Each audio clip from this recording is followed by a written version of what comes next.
he'll stand again. It's a chance to stick two fingers up to the entire establishment, to frankly tell them where to go. The Reform leader says he was prompted by anger about the claimed invasion of his family's privacy and scrutiny over his finances. He faces a new parliamentary investigation.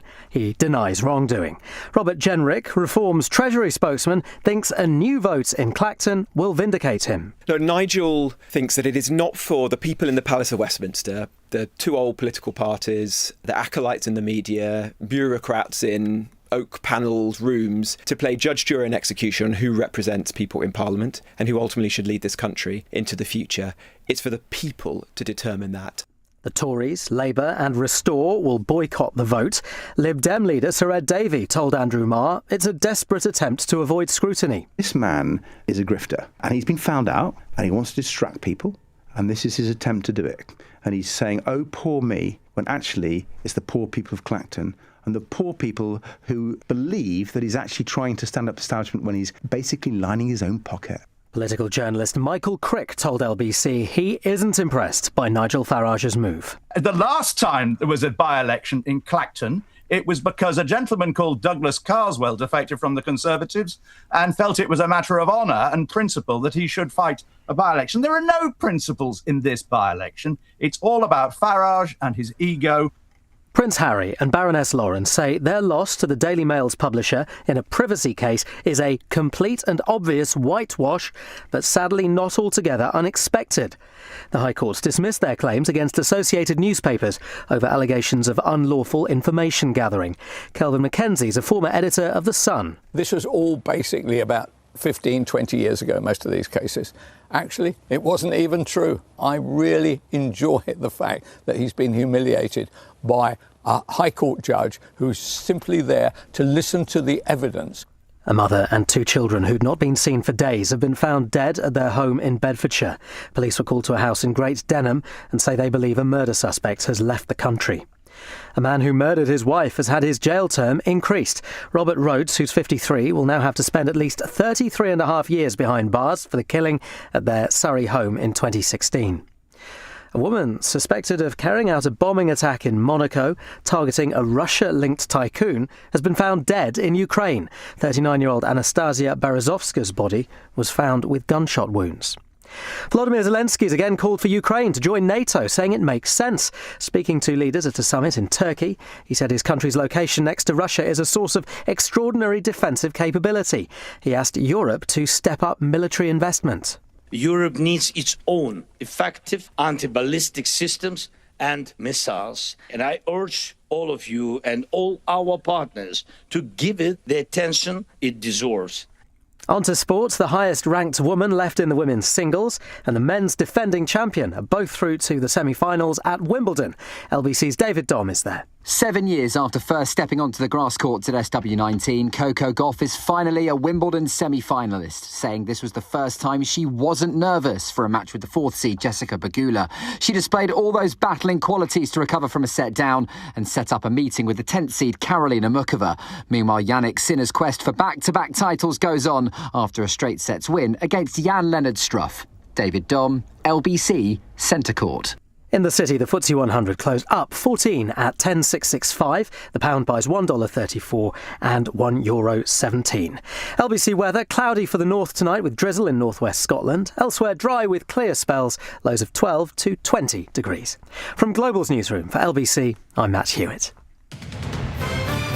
This is LBC from Global, leading Britain's conversation with Iain Dale.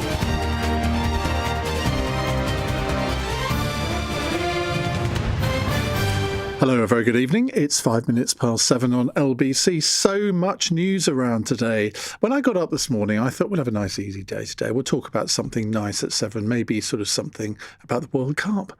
Oh no, well, Nigel Farage has put paid to all of that because at about, 12:30, he sent a tweet saying, I'm going to make a personal statement at 2:00 about my future in public life. Well, that started the rumour mill going, let me tell you, which I must admit I contributed to a little bit. Everyone was coming up with a theory of what he was going to do or say. I don't think anyone got it right, though, did they? He's called a by-election. He's resigned his seat. And he wants to he says he wants to stick two fingers up to the political establishment, who he thinks are against him. This parliamentary standards inquiry he thinks is a put-up job. So he's resigning his seat, which has the, side benefit of the parliamentary standards inquiry actually being abandoned. Of course, if he wins his seat, it'll restart. The thing is, though, he wants to put two fingers up to the establishment, but the established political parties have just done the same to him, because none of them are going to stand in this by-election. So you think, well, what is the point of it? It's going to be an absolute charade, because it'll be exactly like it was. Do you remember in 2008 when David Davis resigned his seat in Halton Price and Howden to fight a by-election on the issue of civil liberties? He didn't like the Labour government's approach to civil liberties. And he resigned from the shadow cabinet under David Cameron. He was shadow Home Secretary, and resigned his seat as well and fought a by-election. I remember that day very well, because I was always seen a bit as his vicar on earth, and I kept being phoned by the media saying, will you come on and talk about David Davis resigning?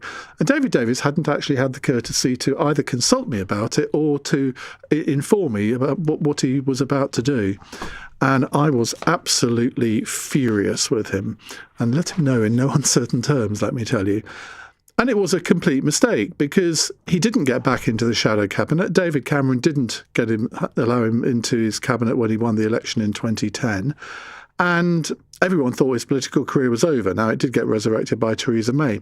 But it did not have the effect as to what he wanted it to. And I don't think that Nigel Farage is going to enjoy the next few weeks, because the by-election will take place sometime in August, apparently. Well, virtually all the political media are on holiday in August, so it's not going to get the coverage that he would want. I suspect the voters of Clacton aren't going to be very impressed by this. But I wonder, and if you live in Clacton, clearly we would love to hear from you over the course of the next, well, not just this hour, we're going to cover it in the 9 o'clock hour too. So if you live in Clacton, if you live in Essex, if you're a Reform Party member, what on earth do you make of this absolute charade? 0345 6060 973. Well, Bethany Dawson is LBC's political correspondent and joins me now to talk about this further. Just take us through, Bethany, the events, because just when you think you've seen everything in politics, something like this happens, doesn't it? And events have gone on very quickly since his announcement at just after 2 o'clock. Yes, well, I, like you, woke up and thought, what a quiet day. The birds were singing. I was really excited to talk about student loans. Were you? I'm fascinated by the story. Nigel Farage, though, bumped that one off the list, and I'm going to have to make my peace with that. As you say, a sort of mysterious tweet went out around 12:30 saying, I'm going to make a statement on my political future. Now, the Westminster rumour mill loves to run quickly, and it always runs very fast around Nigel Farage. So people quickly just went to debating whether or not it was him quitting. There was a lot of speculation that he would simply say, my political future involves me putting two fingers up to the establishment, and I am here and I will stay. But then he called this by-election, and again, in a largely unprecedented move, as you said, David Davis has done it, he said he would have a by-election that he would contest. And I will put two hands up. I made a mistake. I then went on to our sister station, LBC News, and said, well, of course, Labour and the Conservatives are going to want to throw the kitchen sink at this. How wrong I was. Labour and the Conservatives have since said that they will not be standing a candidate. And I've been speaking to MPs, ministers, advisors, all of whom were saying they almost want to show Nigel Farage up. They want to highlight this as a stunt. They want any complaints of this being sort of a waste of public funds to be lobbied at Nigel Farage and Nigel Farage only. And now we're in this position where it is truly Nigel Farage versus Count Binface. And one MP texted me just before I came on that Bin Day might be coming soon. Well, that would be quite something, wouldn't it, if Count Binface entered the House of Commons? It would rather sum up the state of British politics at the moment, I think. It absolutely would. But let's, if you don't mind, we should have a listen to what Farage actually said, please.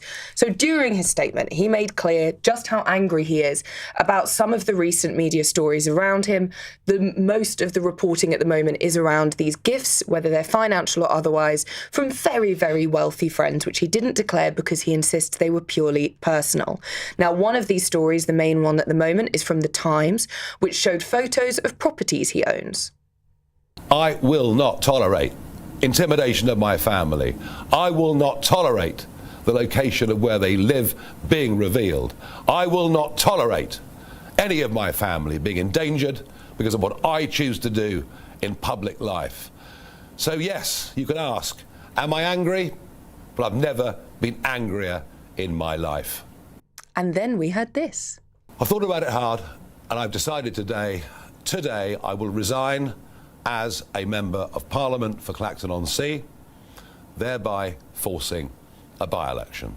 But as I said, the other parties are refusing to play his game. And this is what we heard from Labour Party Chair Anna Turley. The Labour Party will not stand a candidate in this by-election for exactly the sorts of reasons we've just heard there. This is a pantomime. This is a circus. Why should we all dance to Nigel Farage's tune? Because he's trying to avoid the kinds of scrutiny, the kinds of questions that he's had months and weeks to answer about the money he's been receiving, about the associates he's been dealing with, about the properties he's got, about the income he's receiving, and all of his failure to declare them all. These are the questions he needs to answer, and we're not going to be part of his distraction techniques to try and diverge from this. And this is what Conservative leader Kemi Badenoch had to say.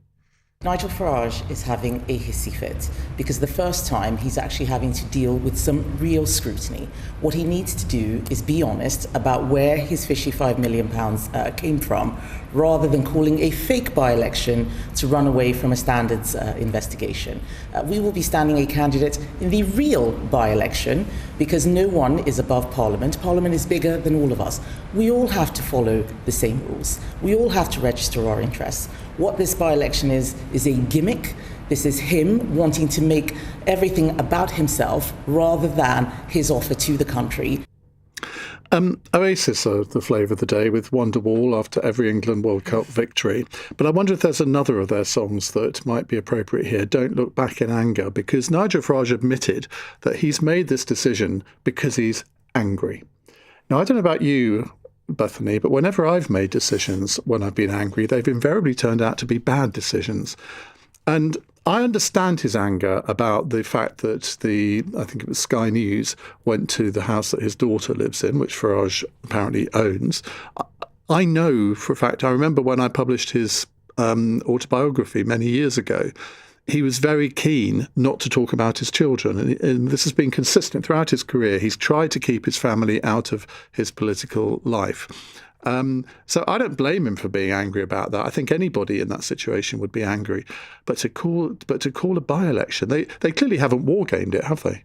I think to call a by-election that you're going to yourself contest without sort of, defecting to another party or having sort of a huge campaign to run and you're proving a point in that, this is it seems to be an emotional decision. It seems to be one that doesn't quite make sense. And as we heard from Conservative leader Kemi Badenoch, there is a world where there is another Clacton by-election this year. Now, that would only happen if the standards or authorities within Parliament investigate him, found him to have done wrong by not declaring the gifts we've been talking about, then give him one of the harshest sentences, which is a 14-day suspension from Parliament. Then there would be a recall petition, which 10% of his constituents would have to sign, and then there would be a by-election. So there's a lot of ifs and buts, but there is a world where we have two different by-elections, and I just don't think that's something that reform necessarily wants. No, and that, you see, when he talks about the establishment ganging up against him, I mean, that the fact that there could then be a second by-election, I suppose, plays into that narrative. That would be it will make Makerfield be a bit like a Vicar's Tea Party, wouldn't it? Because then all the parties will stand, or possibly the Labour and Liberal Democrats might not stand, and so it would be a straight Conservative reform fight, and that would be box office, wouldn't it? It would, and I think also, this potential future second by-election that we're discussing, what Farage would want to say is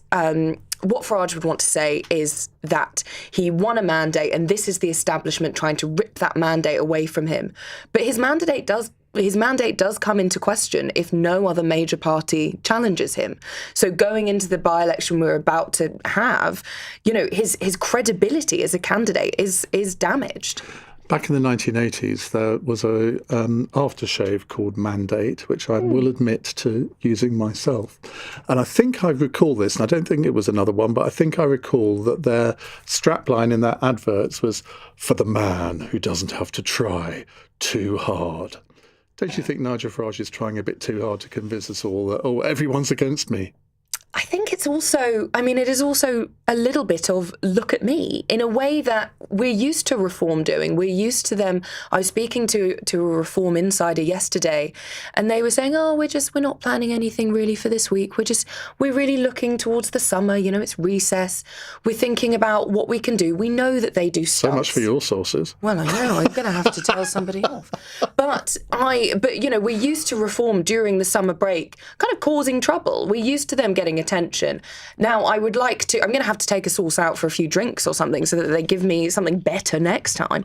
But there is this point of it's going to get the media coverage, but will it if they're not challenged the way they were hoping? I'm having lunch tomorrow with our respective boss, and I shall be instructing him to take a very close look at your expense account in the future. Please don't. Bethany, thank you very much indeed. That's Bethany Dawson, LBC's political correspondent. We're going to be talking to one of Nigel Farage's council leaders in a moment to get his reaction. It's not a million miles from Clacton, actually. And we'll get some reaction from one or two other people, plus your calls, 0345 6060 973. What is your reaction to Nigel Farage calling this by-election? 17 minutes past 7. Weekdays from 7 a.m. How much has been spent? My listeners want to know. Straight to the point. We have two different stories. Which is the truth? Nick Ferrari at breakfast on LBC. What the hell lesson does that send to our children? Listen on our free Global Player app or the LBC app. Download it now from your app store. Vodafone is backing the UK with an £11 billion investment to make the nation's biggest network even better. Fair play, that's a big commitment. So you can launch that business. So I can start selling my model trains in Pwllheli. Multitask in a haze of glory. I could stream Wimbledon whilst on a video call. Start doing more of what you love from more places. Opportunity awaits. Switch to Vodafone today on the Nation's network. Nation's network means UK's biggest network through Vodafone 3 merger based on mobile sites versus major providers. Network improvements by 2034. See vodafone.co.uk/TNN, subject to coverage. Get unlimited video calls with vets from First Vet with Pets in a Pickle. For pet insurance policies as unique as they are, visit petsinappickle.co.uk. Aha! Shiver me timbers! To the high seas! There's treasure and adventure across them waters! Stop rocking the boat, Dad. You're making my feet wet. Oh, sorry. Explore Rye Pirates and Smugglers Day with kids' train tickets for £2 on off-peak journeys. Southern Railway, where every stop is a story. Terms apply. In a world full of noise and uncertainty, IG is the investment platform that backs you. Forget the dubious tips from that guy down the pub. Get real-time insights, analysis and tools. No more fat cat brokers clawing your gains. Pay zero commission on your investments. Switch to a platform trusted by British investors for over 50 years. IG. Trade, invest, progress. Your capital's at risk. Other fees may apply. This is LBC with Iain Dale. Call 0345 6060 973. 19 minutes past 7 on LBC. Right, let's talk to Michael Hadwin. He is Reform UK leader of Suffolk County Council and joins me on the line now. Michael, very good evening. I imagine that you were as shocked as I was by the news at 2 o'clock. What's behind it all? Yeah, but really good to join you. I think we're in a simple world now where we're seeing the worst witch hunt we could possibly imagine, not just against Nigel, but also his family. And, you know, I will say firsthand that is one of the most passionate speeches I've heard him give, and it came straight from the heart. And, you know, we've been forced into a position now where we have to remind people that in a parliamentary democracy, the voices that matter most are the electorate who elect their representative. And this is what Nigel's made the decision. And, you know, I welcome that, and I think actually it's a very brave choice. choice for him to do, and the right one, because he's saying that, look, the people of Clacton elected me. They are the people I'm responsible for. If you're trying to allege I've done wrong when he's made it very clear he hasn't, then let's take it back to the people and see if if he's the person they want to represent them. Why not wait for the outcome of the Parliamentary Standards Committee or Commissioner report? Because that is ongoing now. To many people, this seems as a ruse to escape that kind of scrutiny.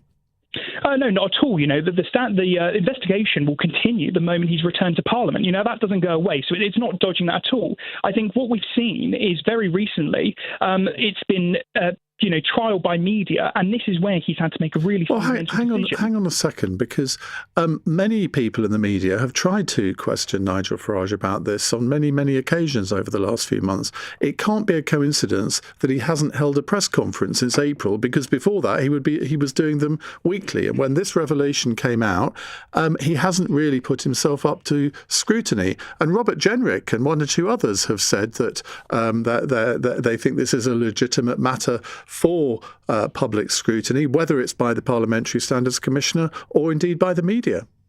No, I think that's a totally unfair way to look at it. It's really simple that he was going through the process. He was complying as much as he needed to. And I think that, we have to remember we had the Makerfield by-election. He's not been hiding under a rock. What he's been doing is fighting the elections. He's been representing and fighting in Parliament. He's not been hiding anywhere. And actually, he's engaged. He's done interviews on the subject. It's not like it's been hidden. But what's been frustrating for most of us is that the media have already decided he's guilty and corrupt. Not true. Him a fair. Of course, no, that's that's not true. Have you seen the reporting that's been done? I have seen the reporting that it's been done, and I am part of the media. I, over the years, have been criticised for giving Nigel Farage the benefit of the doubt on too many occasions, and on this, I thought it was perfectly reasonable for him to accept money for his security.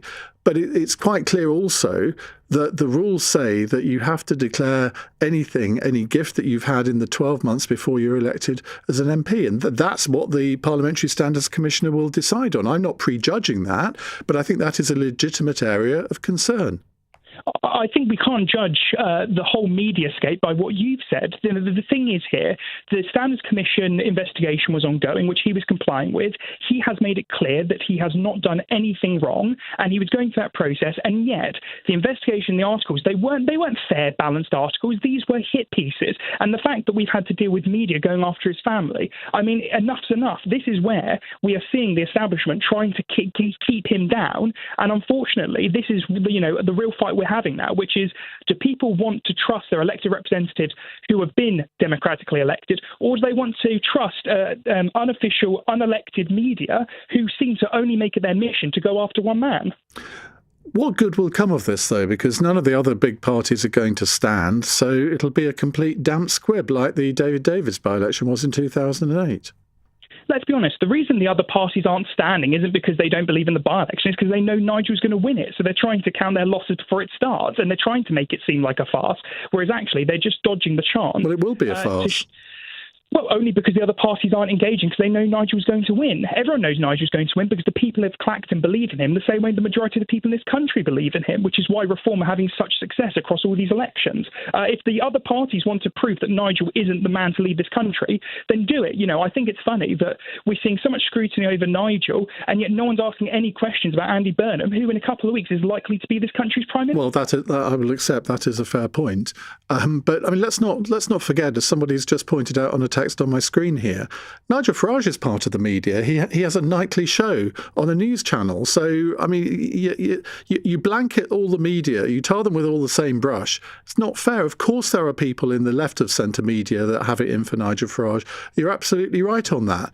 But if you're suggesting that his finances are not a cause of legitimate scrutiny, particularly when he's paid £17,500 an hour to be a brand ambassador for a gold bullion company, I think you ought to be worried about that. But he's leader of your party. Surely you should expect him to devote his sole attention to trying to get reform into government and him to be Prime Minister. And yet he's got all these outside interests which are distracting him.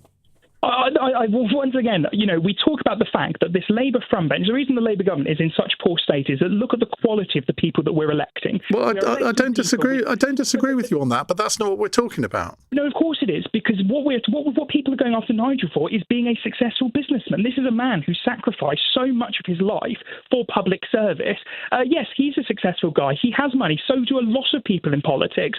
He has not committed any wrongdoing, as he said, and the investigation was ongoing. What's happened is the media have unfairly tarred him as guilty. Did you think it was unfair of the media to put Keir Starmer under scrutiny when he accepted freebies of suits and glasses just after he was elected? Because we were accused of conducting a witch hunt against Keir Starmer then. Look, I'm not going to insult your intelligence because I think you're a very intelligent man. If you think that we can equate what happened with Keir Starmer in that with the same level that Nigel's been under, look at what happened during the lockdowns. Boris had the whole Partygate scandal, which was in every single paper and every single show. You look at what Keir Starmer did during lockdown when he clearly, with the party that he attended, so the average person looked like he was breaking the rules. He did not get that. Nigel is being held to a higher level of scrutiny, which, by the way, he has stood up to. He is welcomed.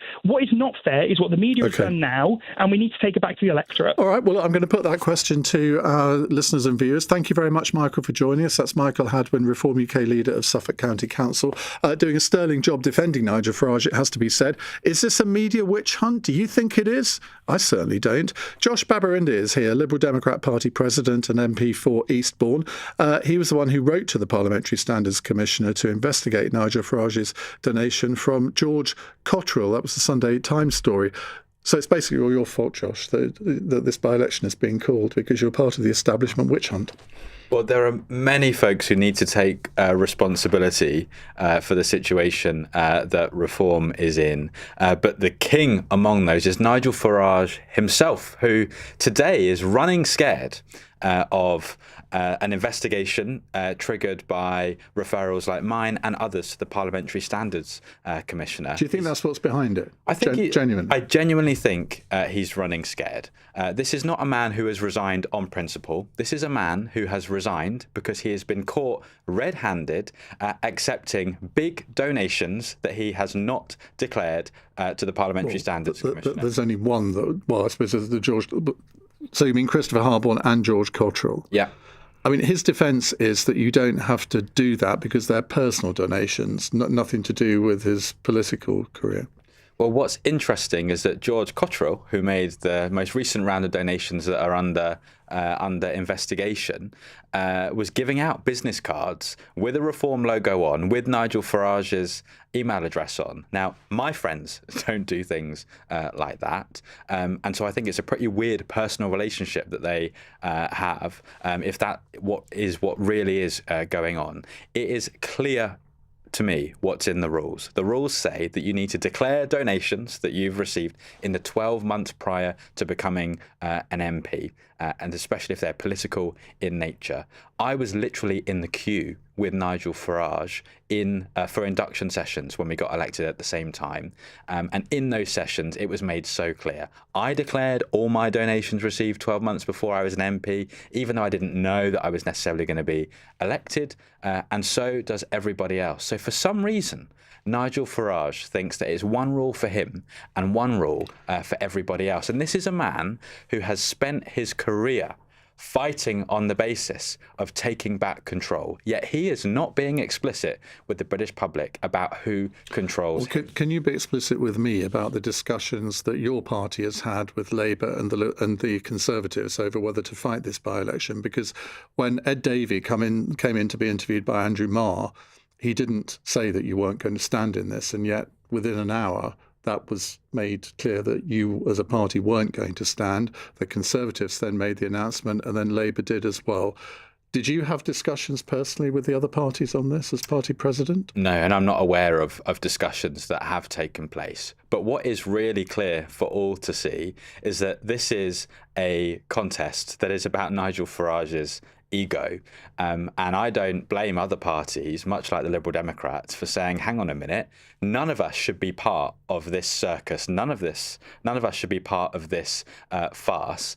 This is not a statement of principle by Nigel Farage. This is him trying to protect his own back and kind of steal the show. Wouldn't it have been better, though, for maybe the Conservatives to stand? Because it used to be a Conservative seat. I don't think it's ever been Labour.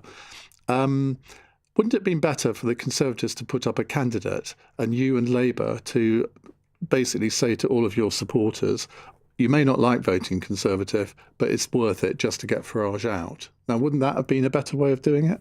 I think the best way forward, in fact, would be for the government to reject this resignation in the first instance. After all, how could they do that? Well, it is so you can't resign as an MP. The way that you do it is the formal way to do it is you ask to be appointed to a particular office, a steward of the Manor of Northstead or something like that, which then disqualifies you from being an MP. The person who you have to write to do that is the Chancellor of the Exchequer. But that would just play into Farage's hands, wouldn't it?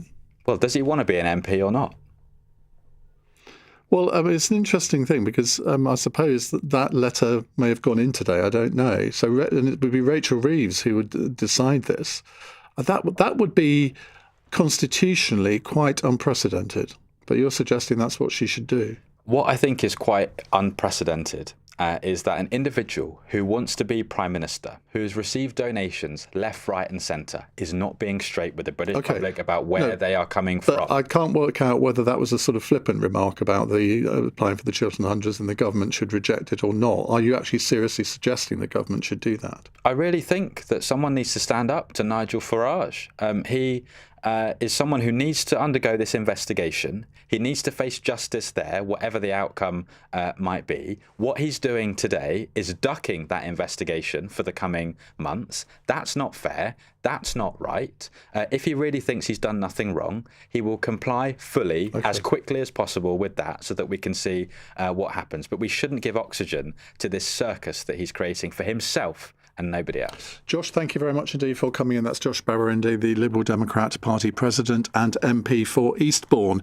We are going to come to your calls, I promise you, but in a moment we're also going to talk about another charade today at the High Court with Prince Harry, who lost his case against Associated Newspapers. It's 7:31 News Headlines with Matt Hewitt. Labour, Restore and the Conservatives say they won't stand in what Kemi Badenoch called the fake Clacton by-election, triggered by Nigel Farage's resignation. The Reform leader says he'll hold the vote in protest at intense scrutiny over unregistered gifts of cash and support to him. But the Lib Dems are calling for other parties to boycott the poll.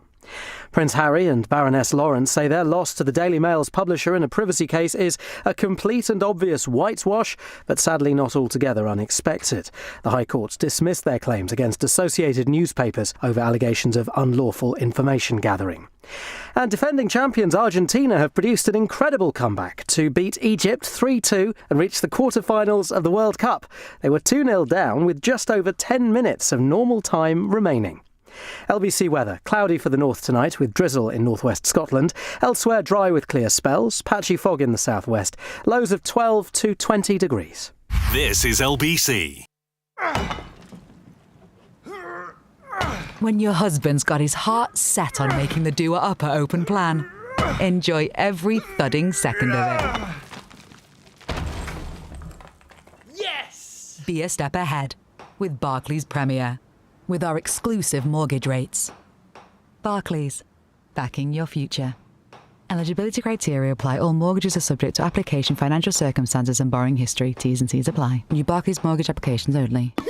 So let me get this straight. You pack the sleeping bags? Yes. Mosquito repellent? Yes. And flipping badminton rackets? Obviously. But somehow, the tent is still at home. Well, technically the garage. Look, on the ring cameras, you can see it there. Oh. And there. Hey, where are you going? To a hotel, Neil. Come on, kids. Yay! Always know what's happening at home with Ring. Available now at ring.com and selected retailers. Greetings, I am Genotron 3000, and these are my companions, Mark IV and Kavraknar. We have travelled to your planet to seek the Great Leader. Pray tell, where may we find him? Your Great Leader's signing autographs up there on the left. Enjoy Brighton Comic Con. Download the Southern Railway app to explore not-so-distant galaxies by train, with advance fares from £8 on off-peak journeys. Southern Railway, where every stop is a story. Terms apply. Iain Dale, text 84850. This is LBC.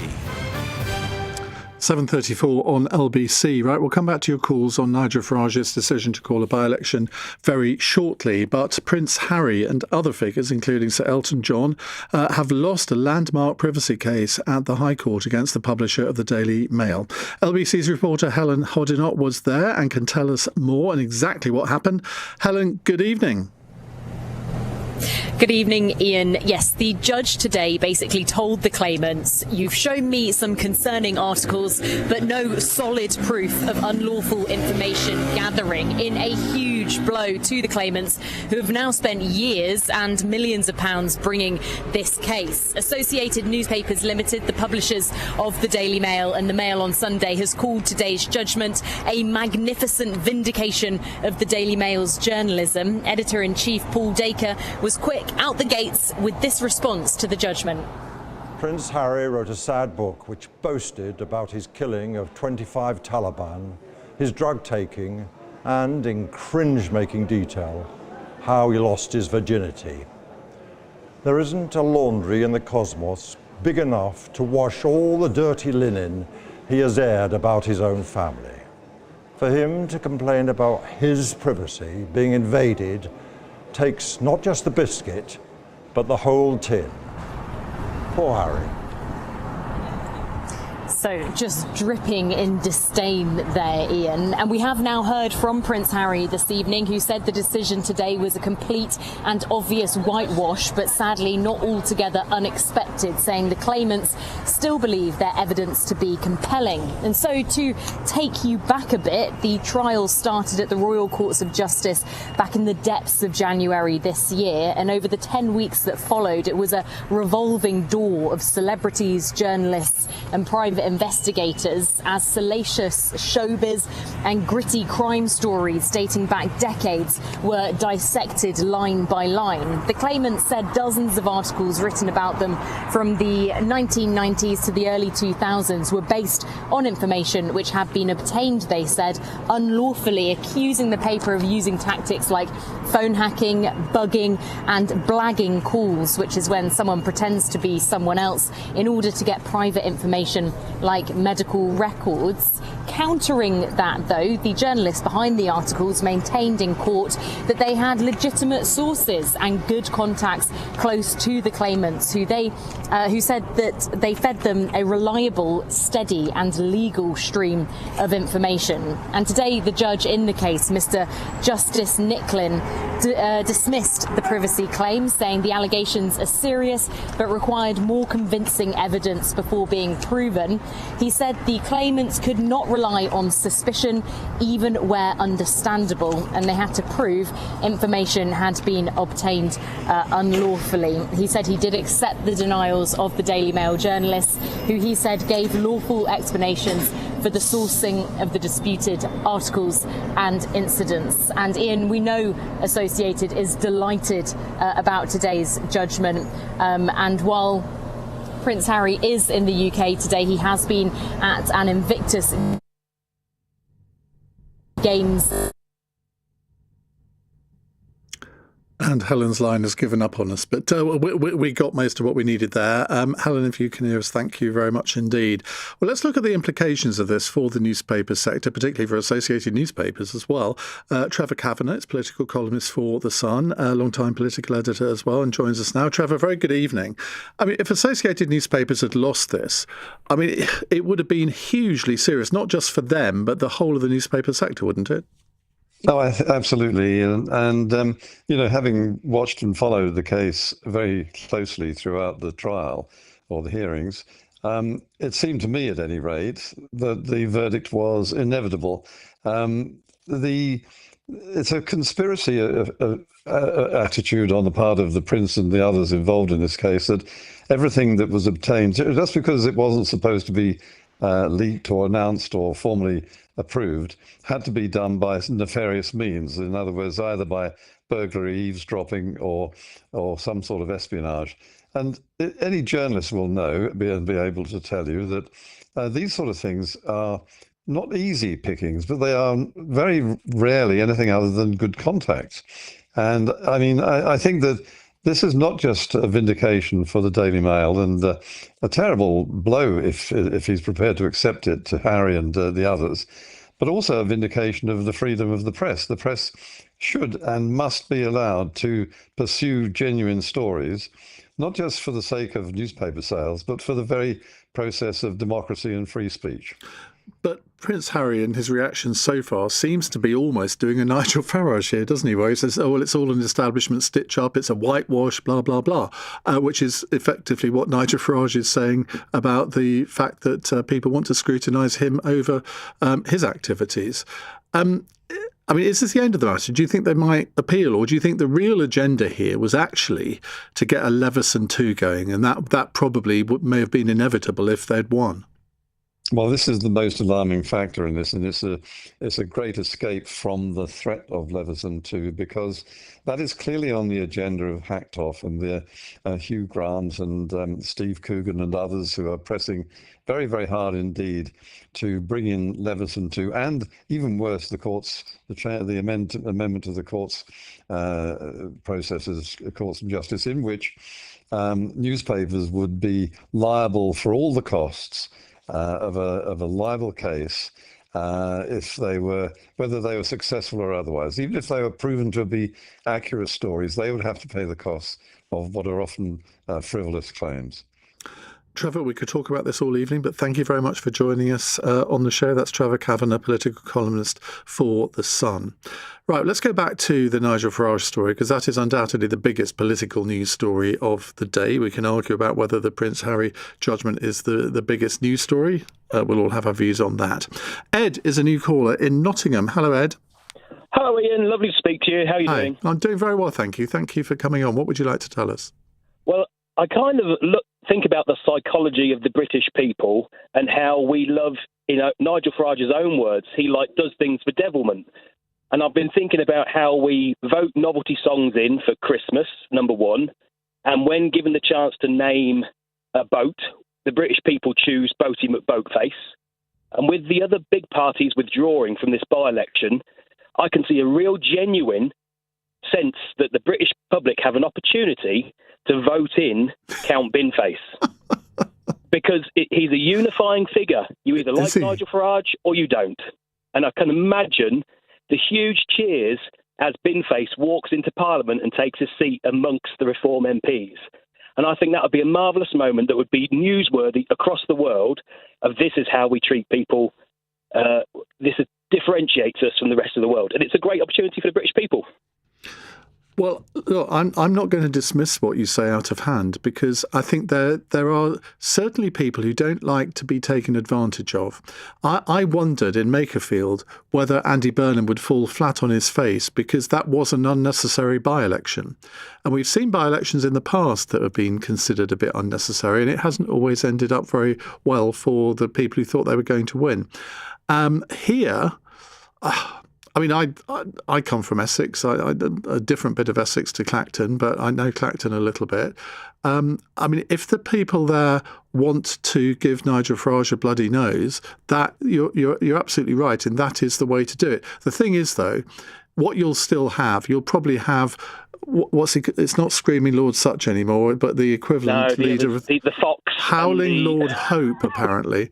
So you'll get other joke candidates now. Whether the joke candidates decide to play a joke on Nigel Farage and stand down themselves in favour of Count Binface, I mean, it would be in some ways just so British, wouldn't it? Well, it would be perfect, and I think, Ian, you have influential people listening to this broadcast, and you know influential people, and the movement could start right now. It could be vote in bin face. Farage versus bin face.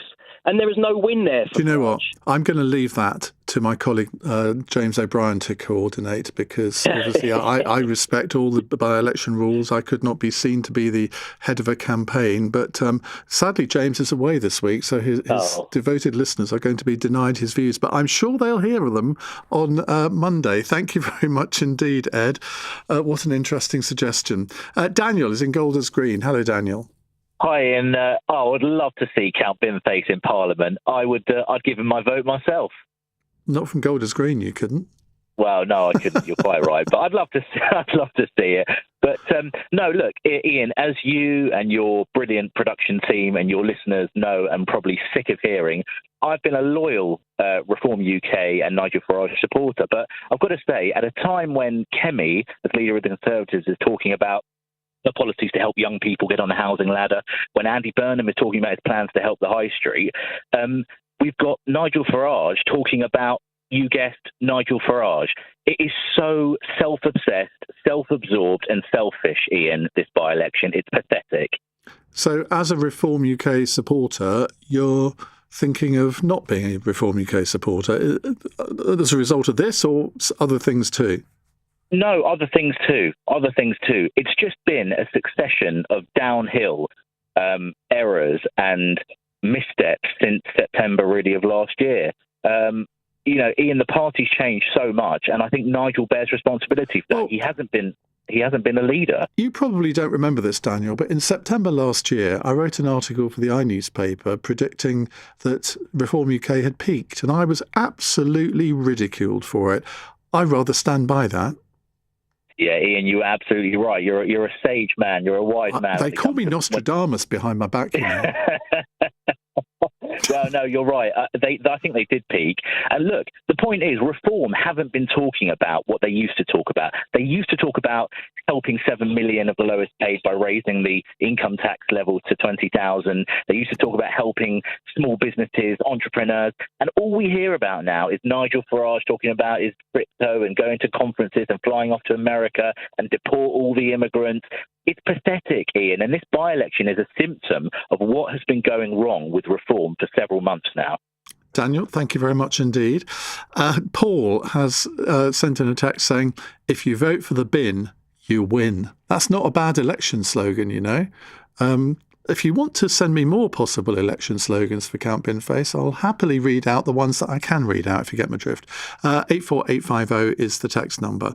And we'll take more of your calls in a moment. It's 7:46. Nick Ferrari at breakfast on LBC. No need to seek work for 100,000 people who have ADHD being paid disability benefits. Maddie Alexander-Grant is a disability advocate. Having ADHD doesn't just automatically give you a tick on a benefits form. We'll come to your views now. I love what I do, but the ADHD does affect your ability to sleep. They grow up in an environment where it's normal to stay at home all day, go to the post office once a week and collect money. So I've been for 8 months with DWP. I'm a full-time worker, never got any benefits. Nick Ferrari at breakfast. Back tomorrow morning from 7.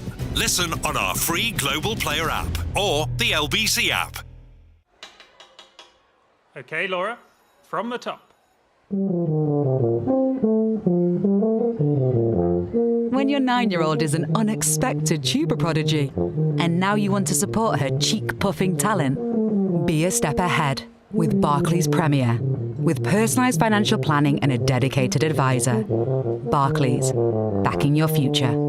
Eligibility criteria apply. Investment products and services are provided by Barclays Bank PLC and its subsidiaries. Capital at risk. At Waitrose, you know you're a food lover when the delicious 3 for £8 deli spread is what you remember from the garden party rather than why you were having it in the first place. Make it a summer to remember with 3 for £8 on our Moorish deli range, including creamy mozzarella balls with fresh basil pesto and pine nuts, juicy black garlic chorizo with wildflower honey, and aromatic Thai green chicken meatballs. Available now at Waitrose, the home of food lovers. Selected stores online, subject to availability. Prices may vary in Channel Islands, Little Waitrose and partners and concessions. Get unlimited video calls with vets from First Vet with Pets in a Pickle. For pet insurance policies as unique as they are, visit petsinapickle.co.uk. Under the beating Serengeti sun, here we see a young pygmy hippo spending its days frolicking in the mud, much like our... Oh, Dad. What? Stop talking like that, you're freaking out the chimps. Take a safari to London Zoo with kids' train tickets for £2 on off-peak journeys. Thameslink Railway, where every stop is a story. Terms apply. This September, the world's top tennis players return to London for the 9th edition of the Laver Cup. From the 25th to the 27th, Team Europe face off against Team World at one of the capital's most iconic venues, the O2. It's your chance to see the biggest names, including Carlos Alcaraz, Alexander Zverev and Ben Shelton, with more to be announced. Get your tickets for an unforgettable weekend of tennis at lbc.co.uk. Iain Dale on LBC. 7:49. Dave has sent in a Count Binface election slogan. Let's have our Bindependence Day. Get it? That's actually quite clever, isn't it? Keep them coming. Robert's in Dulwich. Hello, Robert. Yes, hello. Hi, Ian. Hi. So I've got a quick question. So I understand this. If he has a selection, the whole parliamentary standard investigation gets put on pause, right? Yep. And then if he wins, they start it again. Yep. And so it's perfectly possible that the Westminster would be saying to the people of Clacton, you've got to vote again after he landslides. Well, it's slightly more complicated than that, because there would have to be a punishment from the Standards Committee in excess, is it 10 or 14 days suspension from Parliament? Yeah. And that would mean that there could be a recall petition, and then 10% of the Clacton electorate would have to sign this petition for there to be another by-election. So, yes, it's absolutely possible, but those are the hurdles. I think it's a very clever move from him politically, because it really does expose Westminster. I think that the man in the street, the average person, is just going to look at that and just think, we've just elected the bloke and you're now saying that we've got to go and have potentially another election. It's just people won't understand. Nobody's saying that. There would have to be 10% of the electorate, so about 8,000 constituents in Clacton would have to sign that petition. So it's not being dictated by Westminster. No, but that's not how people see things, is it? I just think it's very clever. I find it amazing that we have, we have Labour MPs, or we have MPs who were on, in the cabinet, and their brief was anti-corruption ministers, and there are red notices issued by Interpol for these people to go and face criminal charges in forest, but they're not being investigated. We've got a former cabinet member who was found guilty of committed fraud. And we've just got all these people with actual criminal charges against them, but it's Farage everyone's going after. And I think whether people think that's, the commentary, I think that's right or wrong, 99% of decent people will be disgusted at the video of a camera crew turning up at someone's child's house. It doesn't matter what age they are. You don't go after people's family who aren't in political life. Well, I agree with that. Sky News maintain that they didn't know that it was his daughter's house. They say that they knew it was one of his properties. I mean, I'm just pointing that out. I'm not making a judgment on it. I'm not in a position to make a judgment on it. And I understand Farage's anger. If he clearly does believe that parts of the media are determined to get him. And there are lots of people in the media who are opposed to him, just as there are lots of people in the country that are opposed to him. He can't expect a free ride either from parliamentary authorities or indeed the media, because if you take that attitude, it basically means you think you're above scrutiny. No one is above scrutiny. I agree, but Ian, let me ask you a question. How many people know that Farage's expenses claims in the first 2 years of his parliament were zero? Stuff like that never gets put out. You never hear the. I've heard him say that quite often, so it must have been reported. Well, my point is this: if you look at what Farage is, and you talk to some people, I know people who think that Farage is the Antichrist. He's a borderline Hitler. He's a far right. He's not far right. he's not far right. So my point is, people are just going to look at this and go, yeah, they're persecuting the bloke because he's actually saying things that secretly, actually, the other parties want to implement. They can't attack him on policy because they want to implement his policies, so they're going for the man. Had there been a burn bounce... Wait for this one. Let's get your reaction to this breaking news. The Guardian is reporting tonight that the £5 million gift from crypto tycoon Christopher Harborne to Nigel Farage was reported to the National Crime Agency by bankers over concerns the funds were being used to launder money. Well, I work in crypto, so, a transaction of that size would get flagged anyway. But, look, this is all going to add fuel to the fire, that there's a witch hunt and a persecution going on. I'm personally quite happy because I think it will drive more votes to reform. And, I sometimes I wonder whether these other parts... Iain, you're an experienced commentator. I've been listening to you for years, right? When have you ever seen the establishment, all the political parties, close ranks so quickly? In the space of hours, they've all decided we're not going to field a candidate. Well, I remember that happening when David Davis stood in that by-election in 2008. The other parties... in one afternoon, they all decided... Well, I can't remember that far back, the timescale of it, but it was within a very short period.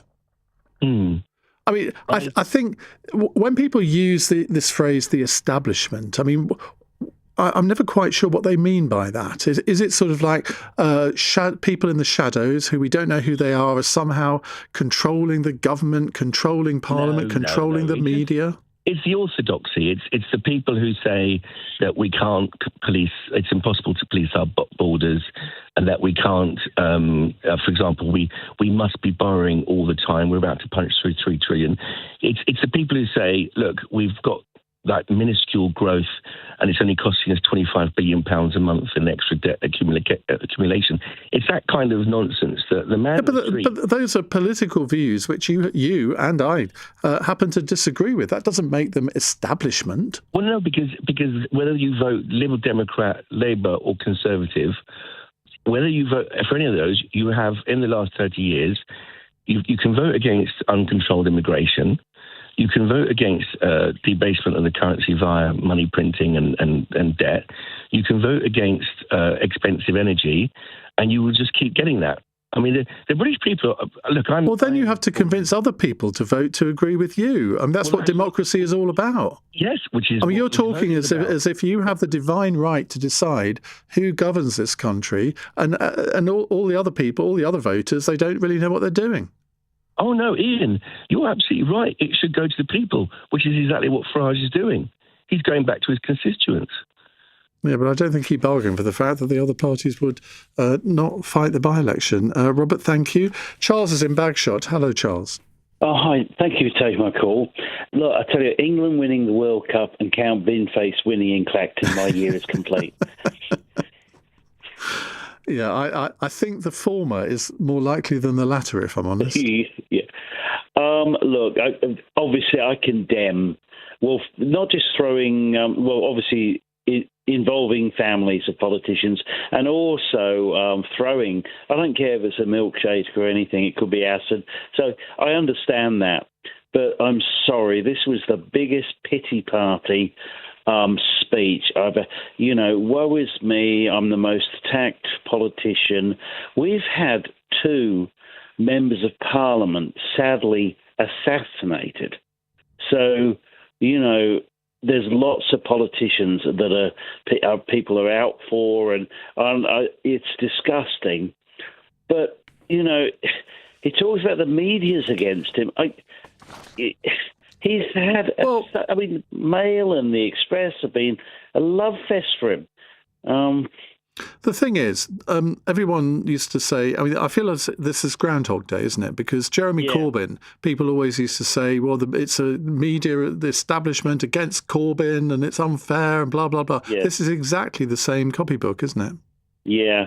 Look, families shouldn't be involved, but then I remember when I'm a Lib Dem, I'm not a Labour voter, but I remember when Ed Miliband's father was dragged through the media, his deceased father was dragged through the media, which was appalling. But look, the thing that Nigel has to understand, you want to be Prime Minister, you're going to be scrutinised. How's he going to cope with question time? You know, you can't just say, oh, well, I don't, none of your business.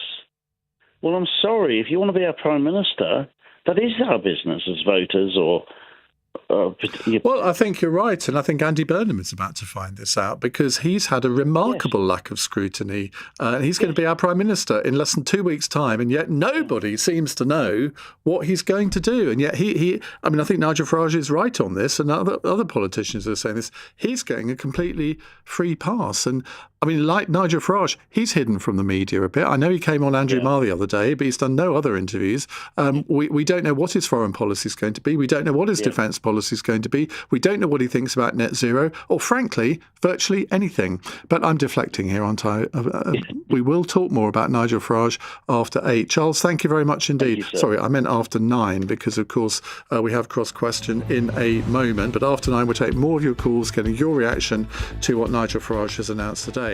Right, on our cross-question panel tonight, Lisa Smart, Liberal Democrat Cabinet Office spokesperson and MP for Hazel Grove, Justine Greening, founder of social mobility campaign The Purpose Coalition, former Conservative Cabinet Minister, Zoe Williams, columnist for The Guardian, and Benedict Spence, writer and political and social commentator.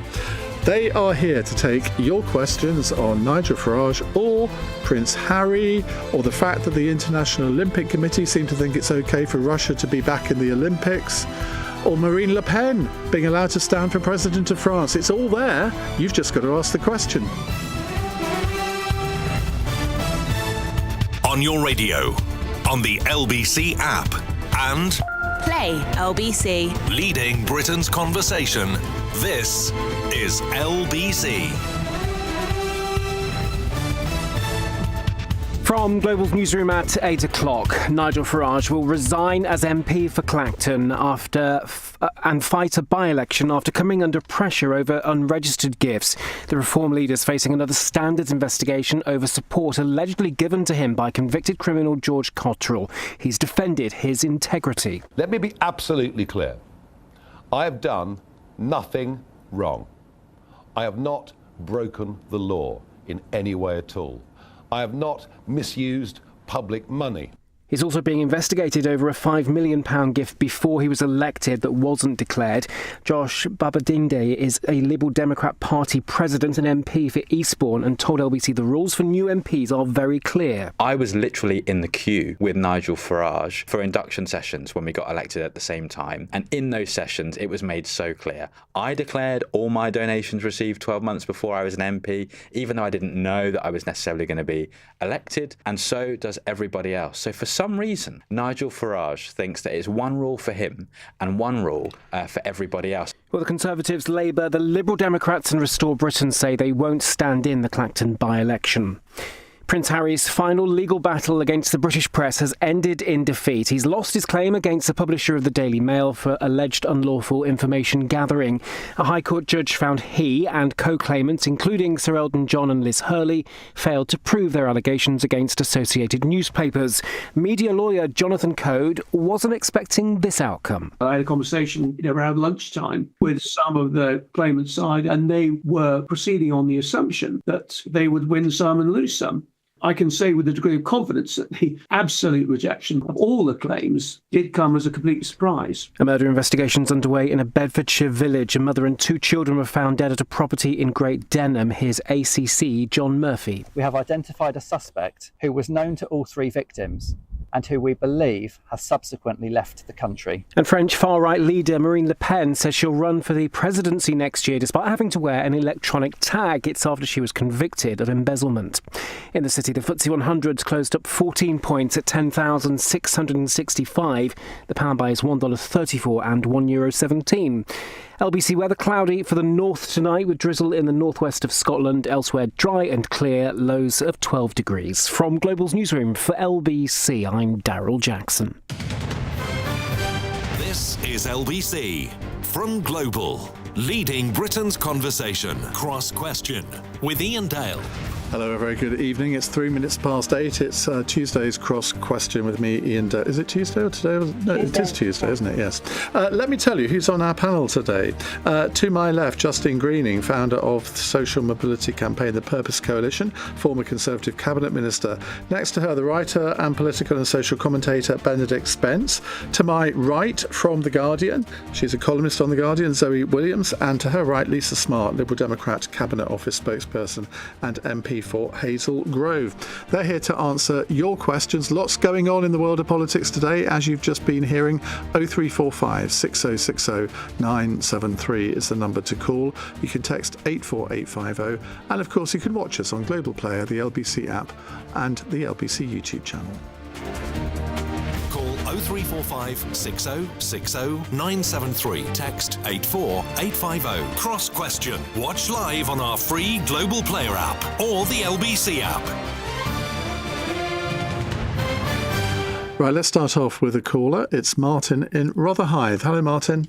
Evening, Ian. How are you? Good, thank you. What would you like to ask? Well, my question to the panel is, do they, like I, think that the real reason that none of the other parties are fielding candidates in this by-election is because they fear losing and it'll be a big Nigel Farage victory and they fear being totally humiliated? Lisa Smart, you're a chicken.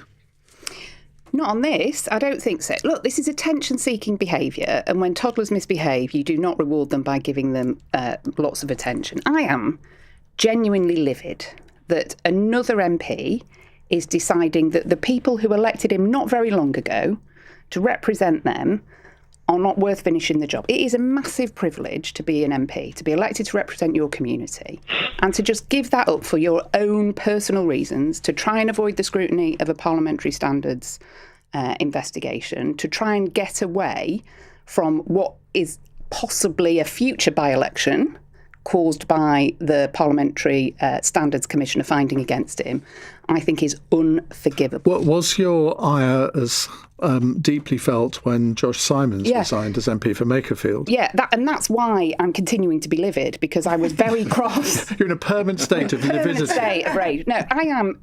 This is yet another example, and all the people who are doing this, I'm afraid, are men who think that it's a gift. Come off it! Don't come. Well, I was very.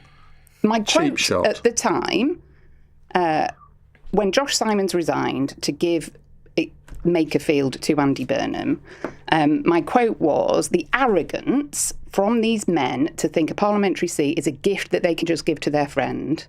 I'm livid about that, because the people of the seat of Clacton will need a good MP. Because he hasn't solved child poverty. He hasn't fixed our education system. Social care is still in dire need of reform. But I haven't caused a by-election. I'm still working on it. No, I haven't fixed social care, nor has the government who's elected to work on this stuff. I think you get more done by actually doing the job that you've been elected to do. And I think stepping away from your responsibilities to try and step away from the scrutiny, I think Farage is the one who's the chicken, not the parties who are not giving him the attention that a naughty toddler is asking for. Benedict. I agree. It's supposed to be a privilege to be an elected member of Parliament representing a constituency. I don't think a lot of MPs always fulfil that role, but it's meant to be. But I also think if we're going to go down the whole, it's a disgrace to democracy thing, you should also possibly give people the option, whenever the option is presented to them, to put your case to them. And whilst I don't think that all of the parties are running scared necessarily of Nigel Farage and Clacton, I do think that it doesn't present very well if what you're saying to the country is that the only reason you're not standing and you're not going to provide the people of Clacton with your agenda is because of Nigel Farage, because then you're still actually giving in to him ultimately. You can say, we don't want to give him any attention. He's going to get the attention either way. He's the head of an incredibly popular party somehow, doing incredibly well in the polls. The press are going to be all over him for the entirety of the by-election period. So just saying, we're not going to be playing that game, sorry, he's kind of called the tune on that. Now, I happen to think that he's judged this pretty badly. But still, that is what is happening. And if you then turn around and you say, well, no, sorry, people of Clacton, you don't get the choice to vote Labour or whoever it might be, I don't think they're going to particularly thank you for that. And what I would also say is, especially having heard Kemi Badenoch coming out and say, that he's had a hissy fit and that she's not going to be sort of dancing to his tune, this is another example of a by-election where effectively the Tories are turning around and saying, well, there's not much point in us putting any effort in because we're going to lose. And yet, at the same time, we're supposed to believe that they're on the up, that they're resurgent, that they're going to take on reform. So, well, they're only 3 points behind reform. Yeah, but if you only put the effort into seats where reform aren't doing particularly well. So we had this in Makerfield, we had this in Gordon and Denton, and we had this in Caerphilly as well, where they lost their deposits every single time. That doesn't happen to parties that are on the up.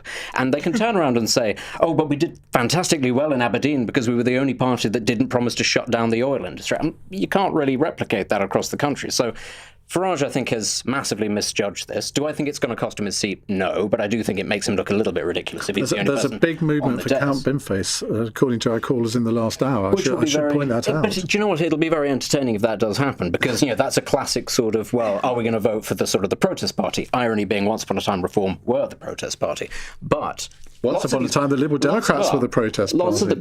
I'm hearing so many politicians coming around, and Rupert Lowe's done this, and a couple of Tories have hinted at this as well, to say, well, we're going to stand when there's the proper by-election, when there's another by-election, because there's going to be more that comes out. At which point, a lot of people in Clacton might well turn around and go, well, if you knew that there was other stuff coming out, why didn't you run the first time? Actually, why did you put us through that whole farce? Why didn't you challenge him from the off? Why have you sat out and waited for him to be a little bit damaged and given him the opportunity to then turn around and go, it's a conspiracy, because all of them are deciding, they're all in cahoots, they're all not going to get involved. How can you distinguish between Labour and the Tories and all these other parties if they just decide they're not going to play the game? That helps him, and it actually makes it less likely that you unseat him if there is a subsequent by-election. Zoe Williams. I'm going to do that thing where I annoy everybody, but the question doesn't make sense. The question doesn't make sense, and the answers don't make sense either. The other parties aren't scared of Nigel Farage winning that seat. He's already got that seat. It's not a terror for them. Oh my gosh, what if Nigel Farage wins? I can't possibly take him on in case he is victorious. They don't want to fight it because it's as you said, attention seeking, but they also don't want to fight it because if down the line he is found to have breached parliamentary standards, which looks extremely likely, there will have to be another by-election if he's the sitting MP. Well, there won't. It depends on the punishment, and it depends on whether 10% of his constituents sign a petition calling for one. Nevertheless, the point will be that it won't be their call whether there's another by-election. Should he win and then take back the seat that he already had, it won't be anybody else's call whether they have to call that again. And it would be ridiculous to taint themselves now by joining in his farce when it's such an obvious attempt to dodge scrutiny. There's nothing else behind it. It's not even that he's a toddler and he's having a tantrum. He doesn't want the scrutiny that is coming his way. And you can see it in all his appearances. It's a kind of so rage events. Like everything is a rage event for him now. And he's doing that thing that people do when they're in the wrong, that they just come out like a scorpion. But it's not going to fly, I don't think. And I don't think it's, it's nice that Martin's really loyal to him, but a lot of people... Sorry, who's Martin? Martin in Rotherhithe. Oh, right, sorry. Who else was Martin? Sorry, I thought you were calling Benedict Martin for a moment there. All right, fair enough. No, if Benedict was loyal to Nigel, I would have a thing or two to say. No, look, it's nice that he's got this hardcore. That's what Keir Starmer never had, was a hardcore of people who would support him, whatever happened. But that hardcore isn't very big. You can listen to the Vox Pops already. It's interesting. We had a caller in the last hour, Daniel in Golders Green, who was a Reform supporter. And I had a few of these last week when we were talking about the £220,000 money that he's got for being a brand ambassador for Cold Bullion. Reform supporters, some of them, I'm not saying this is a torrent, but some of them are becoming slightly disillusioned with their leader. Yeah, that's what I heard on they were vox popping on the BBC earlier, and people who supported him. It's extraordinary to me, but there are people who voted for him thinking he was actually going to work for his constituents and make the changes that he promised. I can't believe anybody really thought that. I thought they were just performing it, but they did think that, and they're not impressed at all. Justine Greening. And I think this is... So first of all, how depressing for democracy that we're going to end up with an important by-election and the only choices are apparently going to be Nigel Farage and Count Minface. I'm making a serious point here. And there's no point criticising Nigel Farage, as you both have done, and then not putting anyone up against him when it's a genuine election with real voters. It's not a genuine election, it's a fake election. No, it's not. Designed to That's distract the point. attention from the scrutiny that he deserves. No, it's not a real... No. What democratic purpose does it serve? It's electing an MP. A guy who's already elected. Hang on, I can just finish my point. It's real people with real concerns, real votes, electing a real MP, and it is pointless sitting in this lovely London radio studio chatting about it. And then when the actual political fight happens in Clacton, we're like, oh no, I don't think we should really participate. It's just a stunt. No, it's not. It's called democracy. It's not called democracy. No, this is democracy. It's a by-election. And frankly, parties that subcontract from fighting a by-election, shouldn't complain if then Nigel Farage wins and, as Benedict says, comes back in a couple of months' time saying, what's the point? They've already elected me. This is a farce. And actually, it will seem like a farce. And I think if people want to present an alternative to Nigel Farage, it just seems to me pointless to not take this opportunity to say he's not been a very good MP. He's not done much in Parliament. Look at his standards. Look at what's going on with his finances. Why not hold him to account? Well, because he's being held to account right now, which is why he's called this by-election. You don't need the ballot box. You need parliamentary standards. Why would you not use the ballot box? Justine, come on. No, but answer my question. Why would you not use the ballot box in a democracy? My answer to your question is the contraventions he's made are to parliamentary rules, and it's for parliamentary standards to uphold them. It's not to go back to the ballot box and say, how popular am I now? Do you like the look of my suit? That's ridiculous. This is a performance. It's got nothing to do but the other parties are making it a performance by doing exactly, what he probably predicted, which is that no one's going to stand. Then he's going to he's offered to pay for this by-election, so he's going to say, well, it didn't need to cost anything. And then what's going to happen is he's going to get the parliamentary standards judgment. That may say that he needs to fight a by-election. He's just going to say, well, I've already done one of those. And it won't matter, because rules are rules, and they're there for a reason. And we don't want bent politicians taking £5 million quid from crypto billionaires. Why not have both? And why not have the rules and have the democracy? Both? It's not democracy. It's a stunt. He's already elected. What's he trying to prove? But again, I think before we go on, let's be a little bit careful here. So you just called Nigel Farage a bent politician. There is no evidence that he is. Well, if you've got evidence, then submit it to the parliamentary standards. The evidence. When I say bent, I mean accepting £5 million quid from a crypto billionaire for the purpose. And he maintains that it was perfectly reasonable. For purposes which shift every other week. That is my definition of bent, and I will stand up and call him. Can I ask you? Yes, of course. Back in 2008, when David Davis calls to by-election over civil liberties, my recollection was that The Guardian was all in favour of him doing that to make a point. You cannot hold me responsible for the editorial of The Guardian 18 years ago. Maybe you wrote a No, I'm not a leader writer. Lauding. You're a columnist and you write opinion pieces. And I can imagine you thinking that it was a really good thing that David Davis That's outrageous. Ian, that's actually really bad faith. You're looking me in the eye and saying, I can imagine you thinking that's a really good idea. I'm just asking you whether you think it was or not. I can imagine you thinking it's a really good idea for ABBA to reform. It actually would. And that would burnish your reputation. So the only way there's a by-election, you can't actually resign as an MP. You have to be appointed to a paid Crown position. So it's a decision for the government to appoint him or not. The government may choose to wait for the conclusion of a parliamentary standards process. And then after that process is concluded, they may then. But that would play into his hands, wouldn't it? But it's an option. Just talking about the process. Your party president, Josh Babarindi, was sitting in that seat about 40 minutes ago, and he said exactly the same thing. And I wasn't sure whether he was joking or not, because I think if that happened, that would add fuel to Nigel Farage's fire. I agree, but it is an option. It's a decision that government will need to take.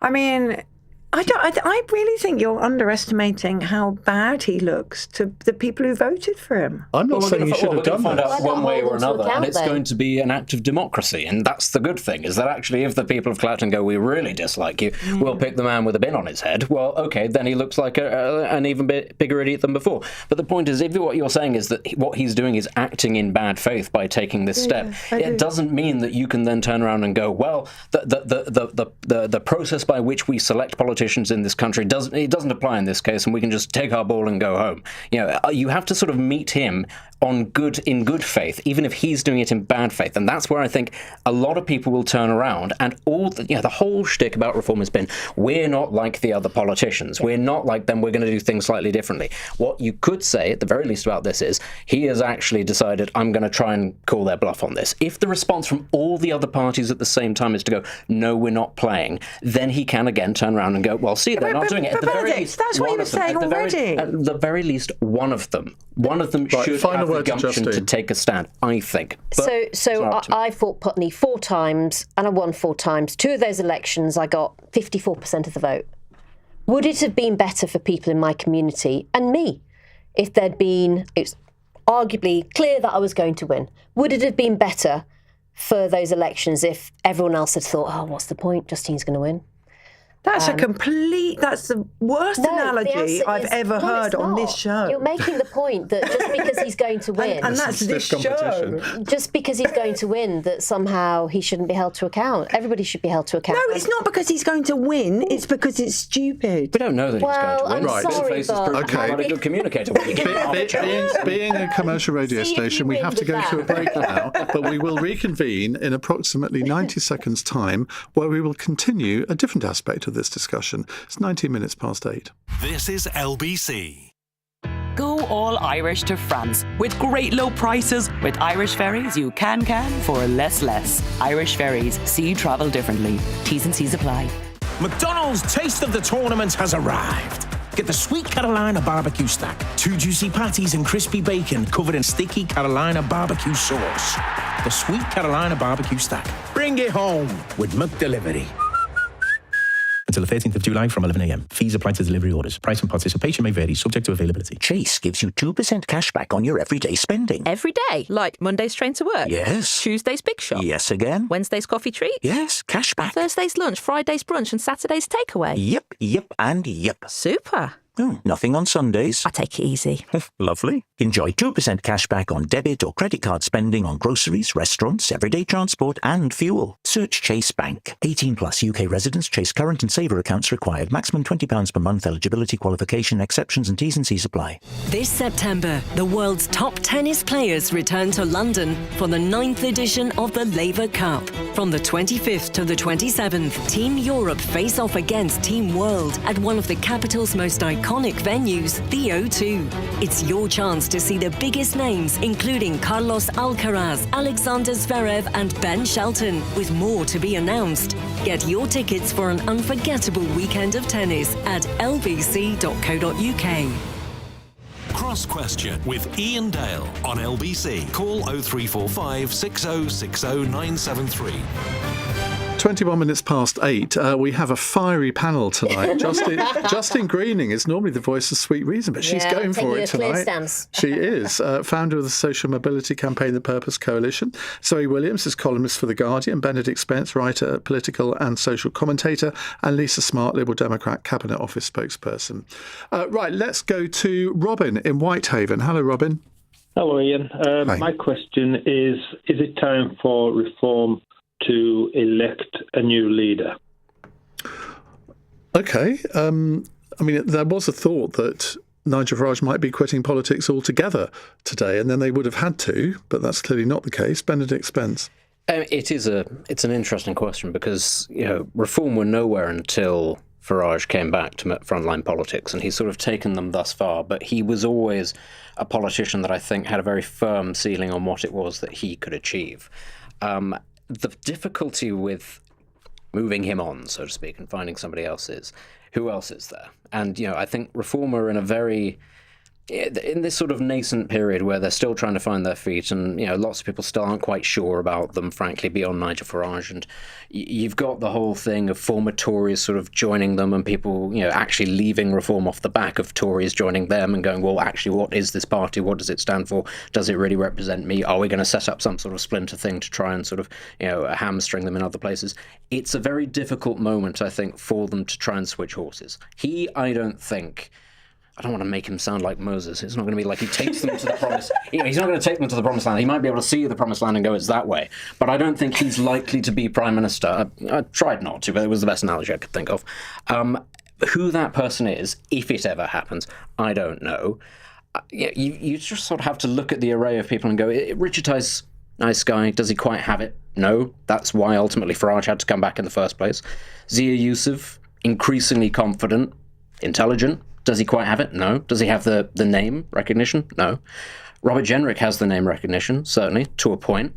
Is he beloved? But not in a good way. Well, exactly. Is he beloved? Not really. A lot of people left off the back of him and other people joining because they deemed him too much of a Tory.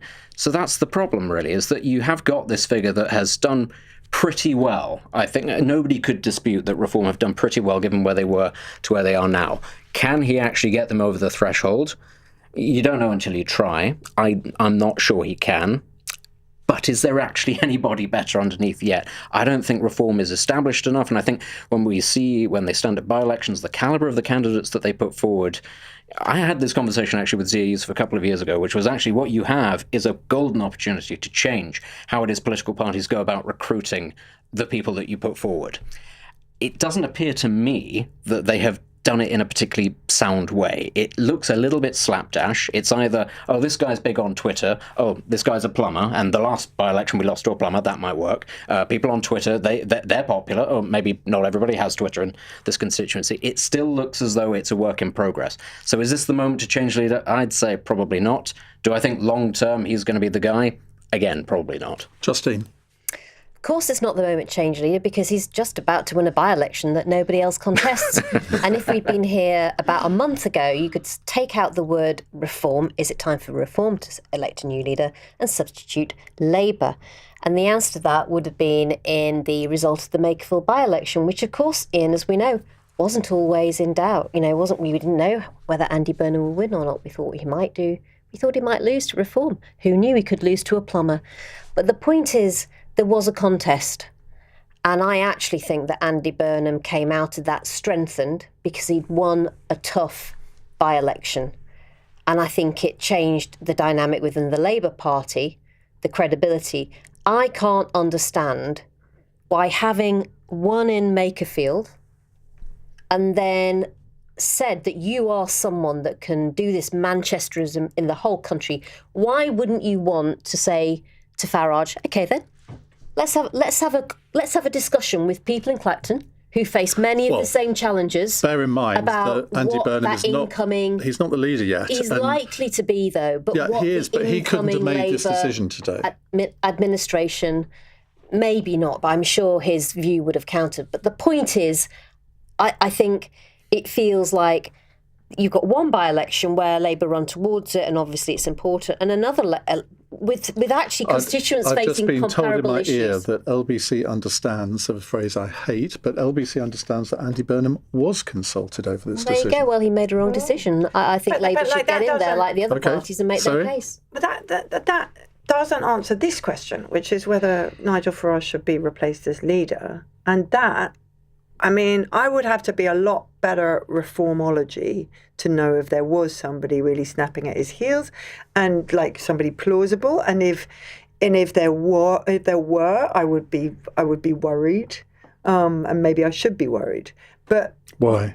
Well, the good thing about Nigel Farage is also the terrible thing about Nigel Farage, which is he gets the wind in his sails, but then he's so obnoxious that it puts everybody off, and it happens time and time again. And it's like, if you found a Nigel Farage who was less obnoxious, then people who despise reformist politics would be more worried than they are. I'm so tempted to, but I won't. Lisa. So whenever any of us gets asked about other parties' leadership. We always do that thing where we go, well, that's very much a matter for the members of Reform. I think Robert Jenrick, as a member of Reform, would be delighted if there were a competition for the new leader.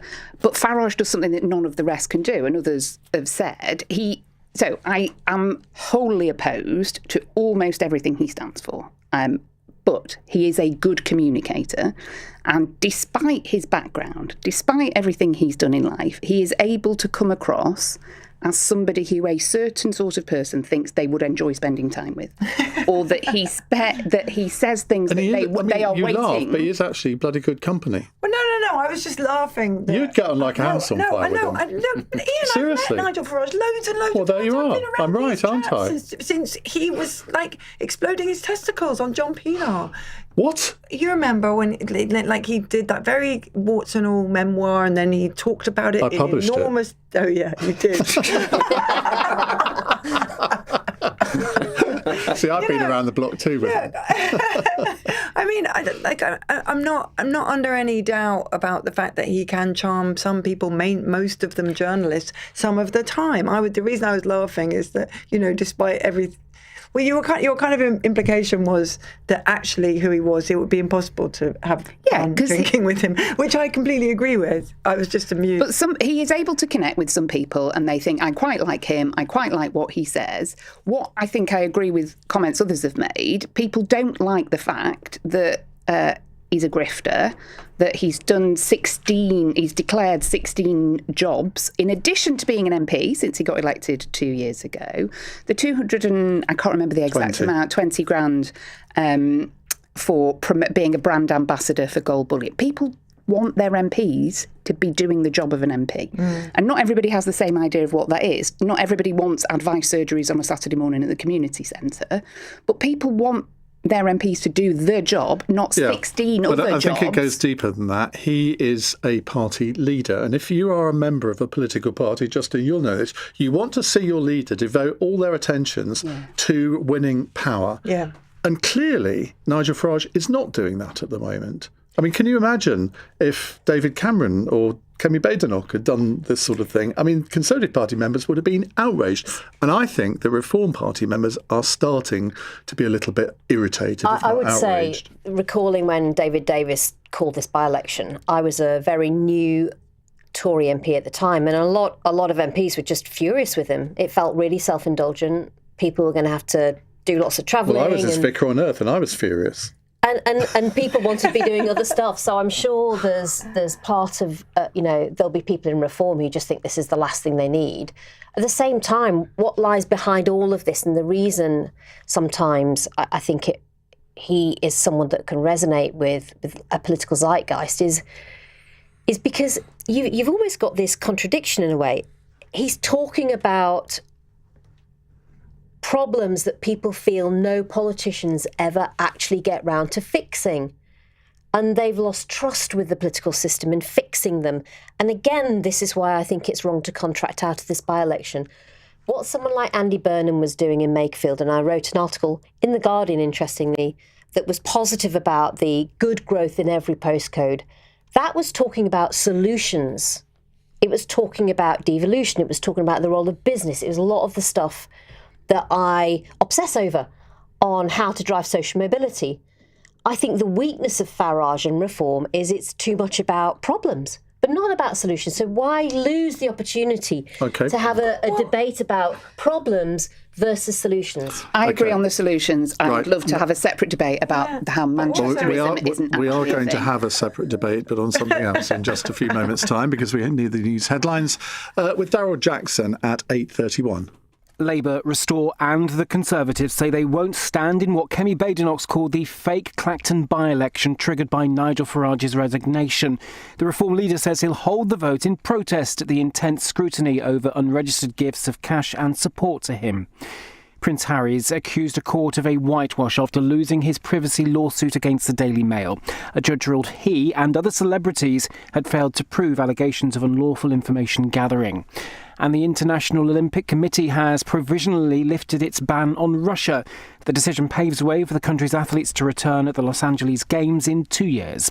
LBC weather: cloudy for the north tonight with drizzle in the northwest of Scotland. Elsewhere dry with sunny spells, highs of 12 degrees. This is LBC. You think a football coach just teaches how to kick a ball? Nah, a football coach gives you the skills to win in life. I stay focused for 90 minutes. So a 60-minute exam is no sweat. Job interviews don't scare me. I'm up against 11 players every week. And I'm not just captaining a team. I'm prepping for when I'm running my own company. A coach's influence goes beyond the pitch. That's why Chase Bank has funded over 6,000 grassroots coaching qualifications. Search Chase. Take summer by storm with Kia. Introducing the new Kia Sportage Storm, a unique limited edition of the UK's favourite family SUV. Test drive the award-winning Kia Sportage today and order yours by the 31st of August to get 5.9% APR representative and up to £3,000 PCP finance deposit contribution. Search Kia Take Summer by Storm. Kia. Movement that inspires. T's and C's apply. Kia Finance. To verify, visit kia.com/UK/favourite. Brands that use radio are 49% more likely to get noticed. Amplify your advertising at radiocentre.org. Assuming you want to get noticed. Lotto from the National Lottery now gives you 2 chances to win with every ticket. So it could be you, and it could be you. You, and then the same you, again. You. 1 ticket, 2 chances to win. New Lotto. It could be you, and it could be you. See website for Lotto changes. Rules apply. Players must be 18 or over. Cross Question with Iain Dale on LBC. Text 84850. 8:33. Lisa Smart from the Liberal Democrats is with us. Justine Greening, former Conservative Cabinet Minister, now running the Purpose Coalition. Remind us what that is. We work with businesses and employers to help them make a difference on social mobility. Benedict Spence is a writer and a political and social commentator, and Zoe Williams, columnist for The Guardian. Right, brief answers on this one, please. It's from Fiona in Huddersfield. Hello, Fiona. Hello, Ian.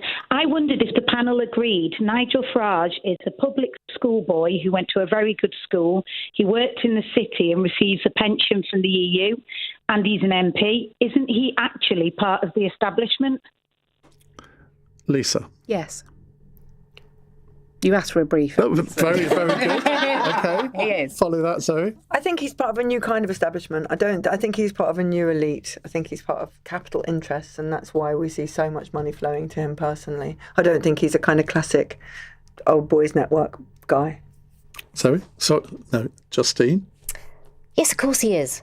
But what we should recognise is any time you have these sort of revolutionary upheavals that we're in, this is a democratic one, you always get the elites fracturing and splitting, and then some of them always jump on the coming bandwagon because they think that's a sensible idea. We saw it happen in Brexit, and But this is that's enough about Suella Braverman. Benedict. Well, I mean, all of the introductory statements about him are true. As to whether or not he's part of the British establishment, I would say no, at least in part because he's loathed by the Conservative Party, and that's usually quite a good barometer of whether or not you're part of the establishment. Is he part of a more sort of international establishment? Actually, I think that's more likely to be the case. He's somebody who is more at home in foreign capitals often than he is in this one, particularly in the United States. And that new establishment in the US, well, that's not going anywhere anytime soon. So I'd actually say it's more accurate that he would be considered part of that establishment and therefore an establishment rather than the UK. I just don't think that you can be quite as reviled by the political mainstream, the mainstream political establishment of this country and consider yourself part of the establishment more broadly. Well, Fiona, let's come back to you, given our panellists have been admirably brief. What do you think? I think that he has taken an opportunity, but he is actually part of the establishment. You know, for the average person living in, I live in Huddersfield, the sort of having lots of houses, the kind of money and career he's had, and the educational opportunities he had that will have got him the first jobs in the first place are just so abstract from us, and he's much more like the establishment than he tries to indicate. And I think the other point, that he definitely is part of the international establishment, and therefore I think he sells a different tale to himself than he really is. Very well put, Fiona. Thank you very much. Text question here from Kieran in Earls Court, and this is the last Farage question. Let me tell you that. Nigel Farage heavily criticised media intrusion into his family's personal life. This follows a similar experience last year from Angela Rayner, who complained that photos of her children appeared in the media. Should a public figure's family be a red line, or is intrusion into the private lives of our politicians and their loved ones an acceptable price to pay for a free press? It is interesting to, I suppose, note, the Prime Minister, he has successfully kept his children out of the media spotlight. I don't even know what their names are. And if I did, I wouldn't repeat them. But he's been very adamant about that. Whereas other politicians have used their children as almost political props. Justine? I think if you bring them in, then they're more likely to be fair game. But I think the default should be to keep family out. I just think somebody's political views and their public life is theirs. And I just don't think the rest of your family make that choice. It's a very personal choice to step forward into public life. And so, no, I think it's quite important, actually, that people can go into public life not feeling like their family suddenly becomes a target for media interest. Can someone catch me up on exactly what happened with Nigel Farage's daughter? Because they were talking, but somebody was describing it earlier as like that she was told where she lived. And I was thinking, hang on a sec, she already knows it. Where she lives, because she lives there. But what happened? Did she get doxxed? Photos of her home in the Times published pictures of the 5 houses that Nigel Farage owns, and she lives in one of them. And the Sky News defence of this is that they went to the house not knowing that she lived there, and they wondered if he was there. Clearly, Nigel Farage didn't take. Well, she's bound to live in one of his houses, presumably, unless he's got more than 5 houses. I mean, like, that's just a... But I kind of think that... I mean, I don't know, it's actually very rare for the media to deliberately attack a politician's children. I've never seen it happen. I think one columnist was once rude about Jacob Rees-Moggs's 7th child, and that was considered completely beyond the pale, and I actually agreed with that. I think he's only got 6. No, because one of them's called Septimus. Sixtus. You sure? I've won that one, haven't I? Admit, I've won anyway, that one. whatever the next will be called. Let me just read out the statement that the Times has put out. They said, the Times published photos of the properties, but the newspaper has told us that we stand by our journalism and do not accept that the published photograph identified the location of any property or presented a security risk. Well, of course, if you recognise a property, somebody will know the location. Oh, come on. I think he's doing strategic overreaction. I think the whole thing is a strategic overreaction. I remember when I published his autobiography, one of his sons was at university, and obviously Farage is a pretty rare name and was identified, and he was absolutely incandescent at the treatment that his son got because he was identified as the son of the father. The thing is, I think it's not the press isn't really the problem. The problem is just members of the public who despise your parent. This is a thing that one of Boris Johnson's children works in a restaurant in southeast London and had to stop working there because people were like really anti-Boris Johnson. And nobody would wish that on their children, and it's bad that it happens, but I don't think it's a press thing. But it's difficult when they're identified and therefore they can then become a target versus, somebody able to get on with their life and people don't necessarily know who their parents are. Yeah. Of course, people's kids should be kept out of it. And I think Angela Rayner was right to be cross. And I think actually, if I haven't looked at the detail of what Farage is saying, but I think he should be cross if his daughter's residence has been identified. I think Keir Starmer should be really proud of the fact that his kids have been kept out of it.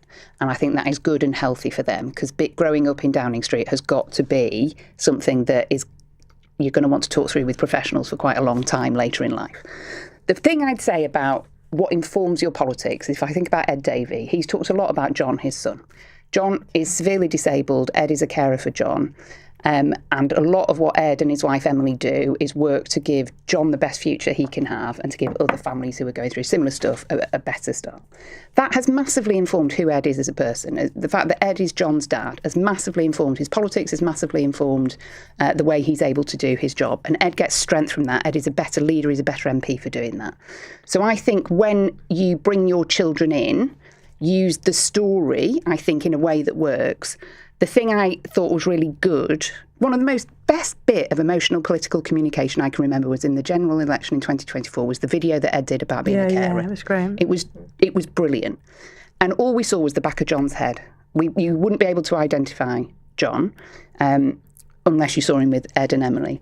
The bit I'd come back on Zoe's point about the press is there was a story, and I can't remember which paper it was, but it was about Ed missing something. And they cut out John from the picture, but you could see John's trike still in it. Yeah. Ed was caring because they'd been, for some reason, John's carer couldn't come into work that day. So Ed had to be at home being a parent.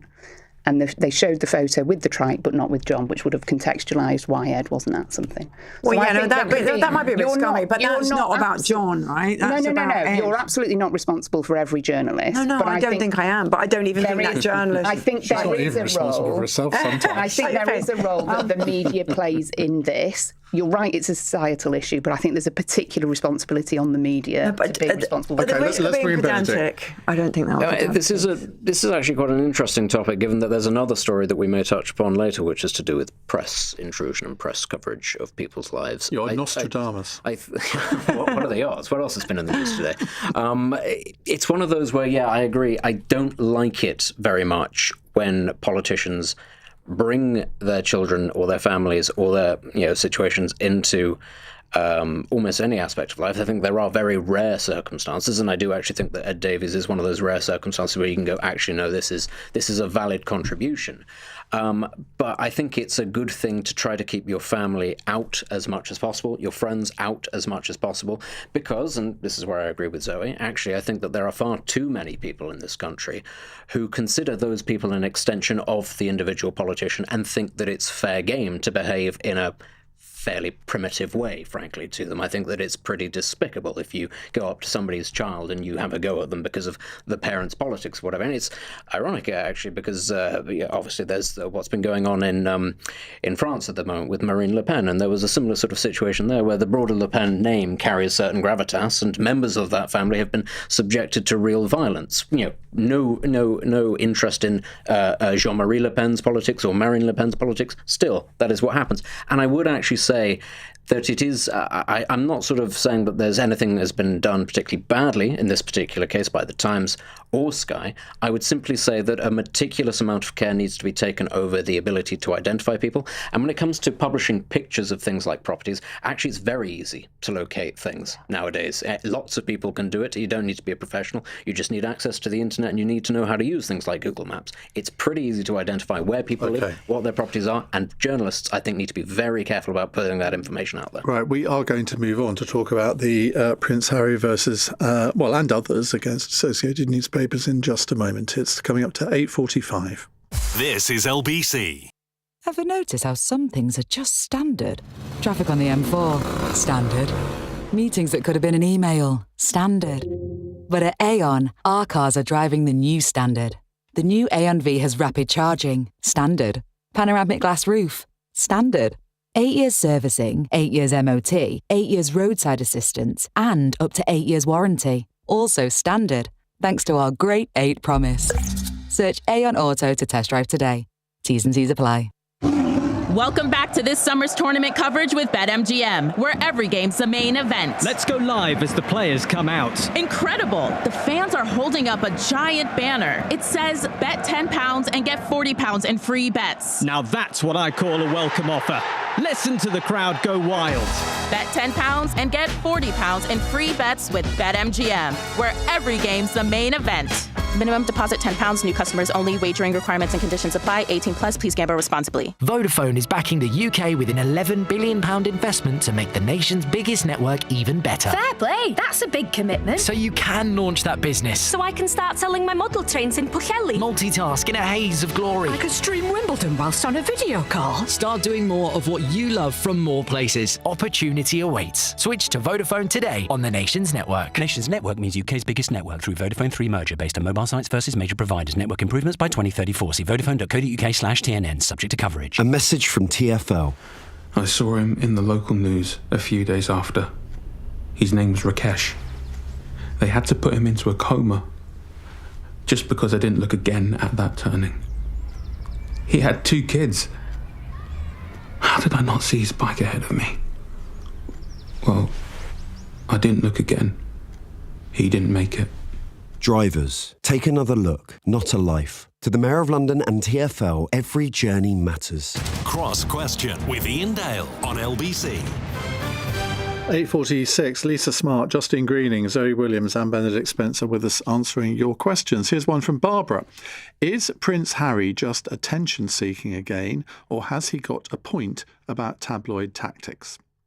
Now, the Duke of Sussex has tonight claimed that the High Court ruling against him and 6 other public figures, including Sir Elton John, in their privacy case against the Daily Mail's owner Associated Newspapers, is a complete and obvious whitewash, but sadly not altogether unexpected. That's a bit of a Farage's comment, isn't it, in some ways, Lisa Smart?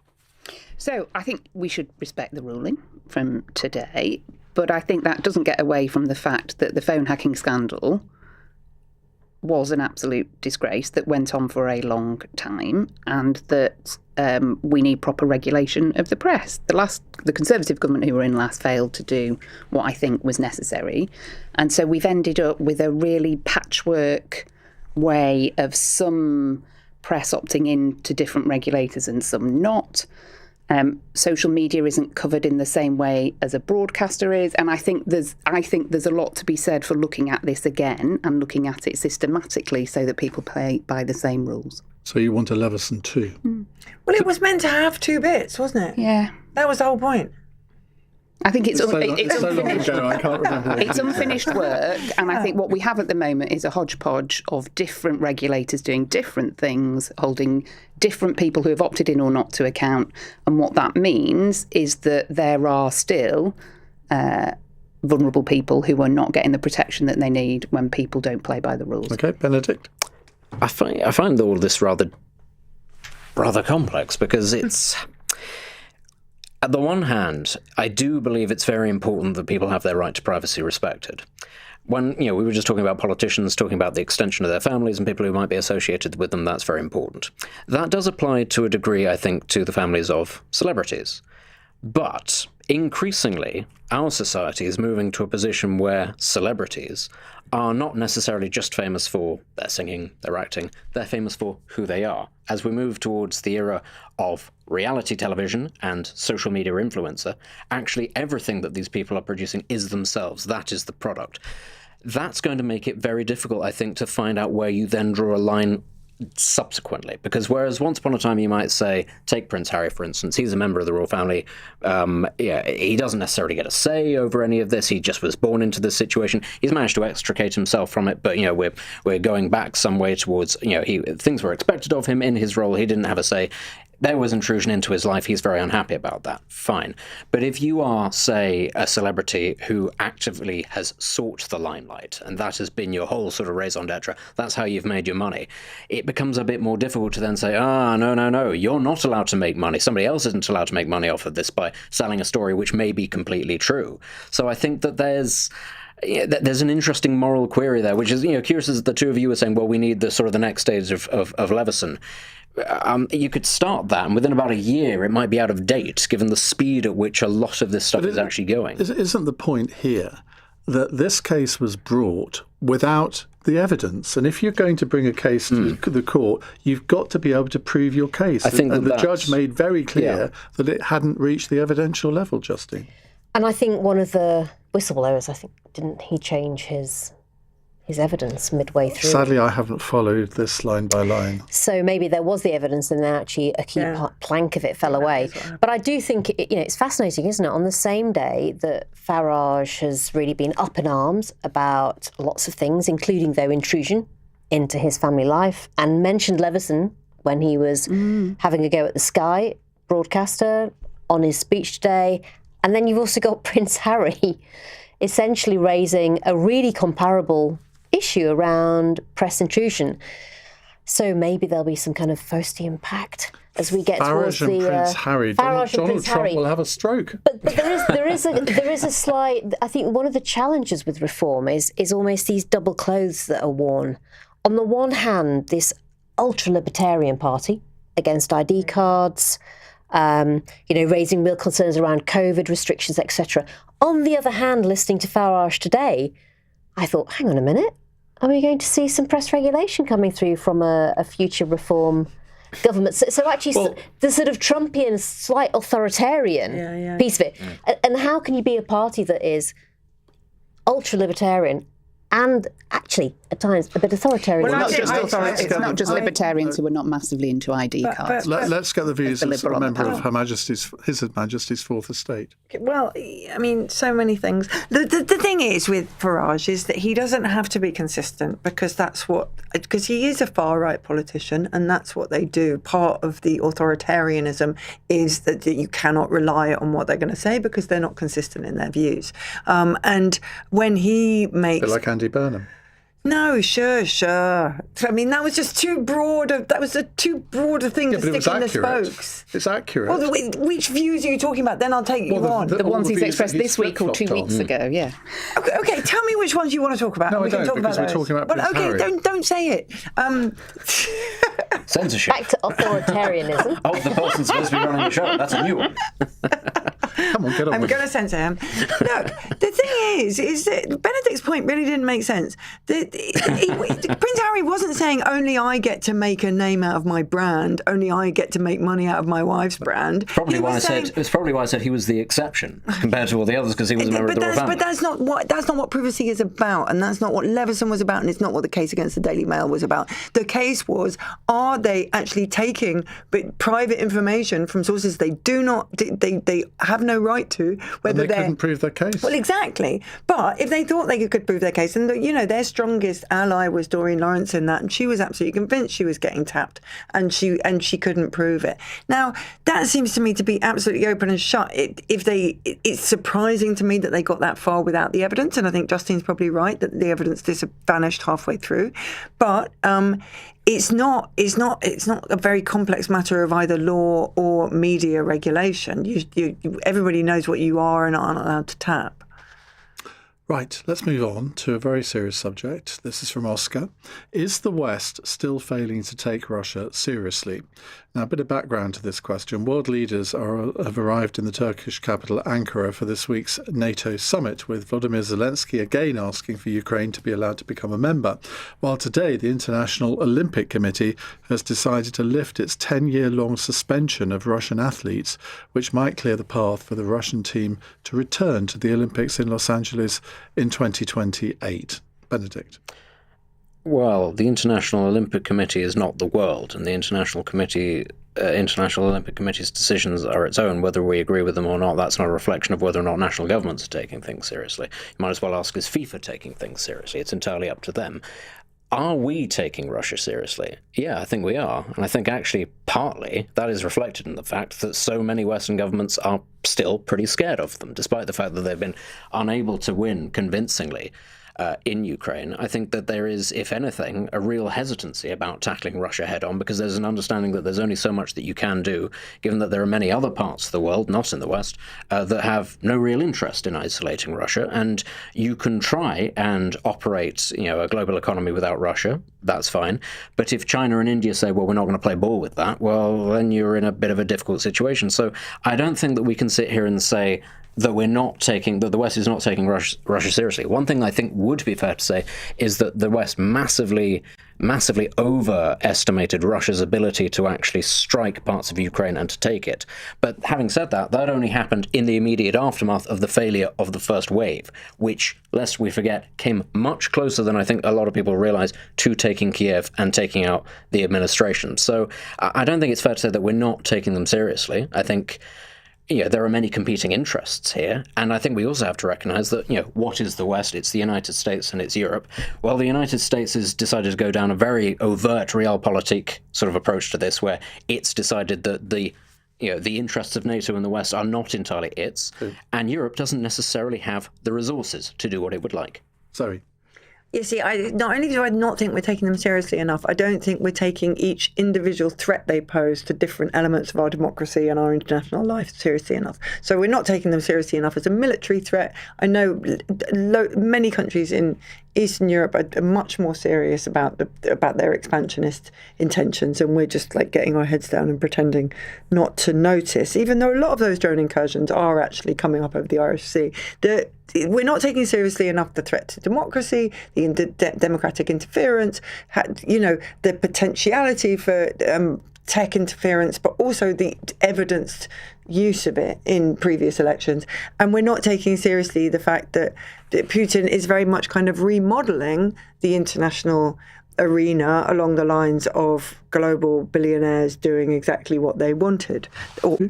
But I mean, I think it's I've ridiculous. agreed with every word so far. I think Benedict is right. We don't have the military capacity to stop saber rattling. But nor do I think that suddenly talking about upping defence spending when we can't work out where the money's coming from is a brilliantly smart idea. I personally think nuclear deterrence doesn't work. We should spend all the Trident money on a regular army, and then do the kind of neo hostility and warfare in the way that it's intended, which is actually not that kind of raw old military power. Well, I'd love to have a longer debate on that one, because I think it'd be quite interesting. But Lisa? I agreed with the first half of what Zoe said. I think we as a country are not taking it seriously enough, the threat from Russia. Mark Rutte, as the Secretary-General of NATO, said we are not at war, but we're certainly not at peace either. And we have seen Russian attacks on British soil. So whether it's Salisbury poisoning, attacks on the Prime Minister's homes. Yeah, that is bad. Nathan Gill being found guilty of taking 40 grand to spout Russian propaganda as the former Reform leader in the Welsh Assembly, in the Senate. We've seen constant disinformation campaigns stoking both sides of arguments in our country. We've seen attacks to undersea cables, and that's before we start talking about what Russia's doing in Ukraine and on the European eastern flank. So he's entirely right to talk about money in politics and to talk about the democratic risk we face from Russia. It is in their best interest to destabilise our country as much as possible. And it is in their interest to have bots working constantly to try and stoke division and hatred and amplify the voices of those who seek to divide us. I really worry about this. I think the government is taking some steps, but not nearly enough. One of the reasons they're struggling is because it's looked at in loads of different parts of government. It's loads of different departments looking at this. Whether you've got Cabinet Office looking overall at national security, MHCLG looking at election stuff, you've got Defence, you've got Foreign, you've got DCIT looking at the threat online. And I think they need a much better whole of government response to this, because the threat is massive and it's here already. And society and media. Has always been containment, or do you degrade their capacity to affect the West? I don't think we are in a position to even, at the moment, deliver on a containment strategy. And that's why we've seen them not only take action in Crimea back in 2014, now taking action in Ukraine, the constant battle the Ukrainians have had to get the ammunition and weaponry. Only a couple of nights ago, people killed in Kyiv because Ukraine just simply didn't have the anti-missile technology that it needed at the time. So I think we know what we need to do. But as everyone said, the question is, can we work collectively across Europe and raise the resourcing means to be actually able to put in place a strategy? And we I need think to the back answer to that right now is no. We need to back Ukraine because they are fighting for us. 100%. Putin will not stop with Ukraine. Now, just to be clear, coming back to our question on the legal judgment against Prince Harry and other public figures, we just want to clarify that Baroness Doreen Lawrence did allege that her phone was hacked when giving evidence during this trial, but clearly Associated Newspapers has been found not to have broken any laws in how it gathered stories about her and the other claimants. Right, our fun question from Nicholas, who says, with Farage seemingly set to find himself on stage with only Count Binface and the leader of the monster raving Looney Party, which fancy dress costume would you wear if you could stand on the stage in Clacton with him too? Lisa. I already have a dinosaur onesie, which I wore to my nephew's naming party. He wanted everybody to be in fancy dress. And I think politicians should take their work really seriously, but should not take themselves too seriously. I look absurd in the dinosaur onesie. And you will be wearing it for your next appearance on Cross Question. That's your challenge. That's your mission, should you wish to accept it. I am always delighted to receive the invitation, Ian. Sorry. I will if you will. How about that? I forgot one. I would dress up as Black Rod. Would you? Yeah, to symbolise parliamentary standards. Oh, thank God! Thank goodness there is parliamentary standards. You want to there's a niche corner of the internet where I think that would be very popular content. I've absolutely no idea. I've desperately been trying, whilst answering other questions, to think of something. I have no idea what I wouldn't. I'd just go as myself and try and out-normal him. Benedict? I wouldn't bother about Farage. I'm more interested in Count Binface, so I'd go dressed as a fox, which is the Bin's natural enemy. And, just see what he made of that. Nobody would see that coming. He's called Count Binface. He's got a visor. Well, on the night of the 2005 election, when I was at my election count watching a television, I was watching Justine Greening being declared winner in Putney with somebody dressed as a clown on stilts, sort of with his hand on my shoulder. And the Eastern Daily Press the next day headlined this picture, Iain Dale being consoled by a clown. That's my first encounter with you, Justine. Well, I'm sorry it was so traumatic. Now, thank you all very much indeed. On tomorrow's panel, we have Labour local councillor and former Gogglebox regular Josh Tapper, former Green Party co-leader Jonathan Bartley, the former Conservative MP Joe Gideon, plus the Sunday Telegraph's political editor Camilla Turner. Right, coming up in the next hour, we're going to return to the subject of Nigel Farage and his announcement today that he's resigning his parliamentary seat to fight a by-election in Clacton, but nobody else wants to play. All the other parties, apart from the Greens so far, have we heard from the Greens? I don't think we have yet. All the other parties are saying, no, we're not going to fight this by-election. So is it going to be a damp squib? Do you understand why Nigel Farage is doing this? Do you have any sympathy with him over his complaints about being unfairly treated in Parliament, and also the fact that his family, he says, are being harassed by the media? 0345 6060 973 is the number to call for the next hour here on LBC.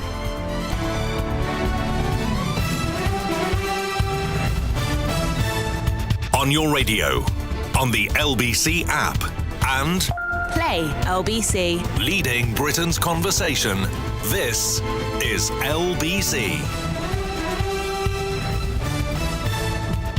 From Global's newsroom, Nigel Farage is resigning as Clacton's MP to bring about a by-election that he'll stand in. I've decided that the people of Clacton should be the judges of my actions. The Reform UK leader's been facing huge scrutiny over £5 million he received from a cryptocurrency billionaire and allegations he's been financially supported by a convicted fraudster. Sir Keir Starmer's called this a stunt. It's obvious why he's doing it. He is up to his neck in sleaze. Politics should be about improving the lives of millions of people, not about personal gain, not about hiding dodgy donations. And I think the public will see this for exactly what it is. Labour, Restore and the Conservatives say they won't stand in what Kemi Badenoch's called the fake Clacton by-election.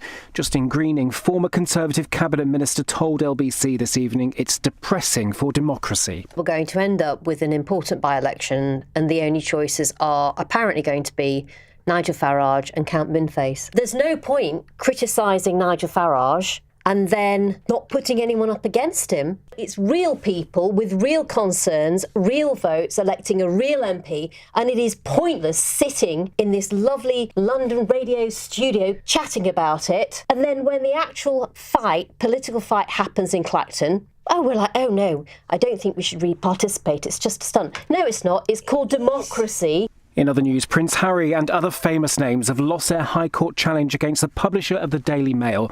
A judge dismissed claims of unlawful information gathering. Paul Dacre, the editor of Associated Newspapers, accused the Duke of hypocrisy. There isn't a laundry in the cosmos big enough to wash all the dirty linen he has aired about his own family. For him to complain about his privacy being invaded takes not just the biscuit, but the whole tin. A mother and two children who haven't been seen for several days have been found dead at a house near Bedford. A murder investigation is underway. And Volodymyr Zelensky has again called for Ukraine to join NATO, saying it makes sense. Speaking to leaders at a summit in Turkey, he says his country's location next to Russia is a source of extraordinary defensive capability. In the city, the FTSE 100's closed up 14 points at 10,665. The pound buys $1.34 and €1.17. LBC weather cloudy for the north tonight with drizzle in northwest Scotland. Elsewhere dry with clear spells, lows of 12 degrees. From Global's newsroom for LBC, I'm Daryl Jackson. This is LBC from Global, leading Britain's conversation with Iain Dale.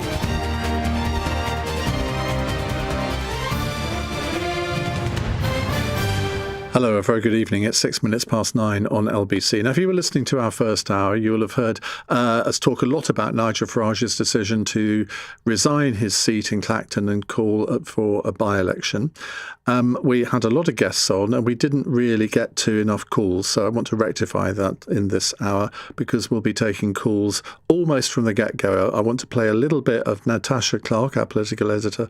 She interviewed Robert Jenrick, Reform's Treasury spokesperson, earlier on this evening. So we're going to play a little bit of that and then it'll be calls all the way. So if you have a particular view, I'd really love to hear from people from Clacton, because so far we haven't had your voice. And I mean, OK, you'll have a chance to express your voice in the by-election, I suppose. But what kind of choice are you really going to have? Do you think it was right for the other political parties, the Liberal Democrats, the Conservatives and Labour, all to say they're not going to field candidates in this by-election? Or do you think that that is an insult to democracy?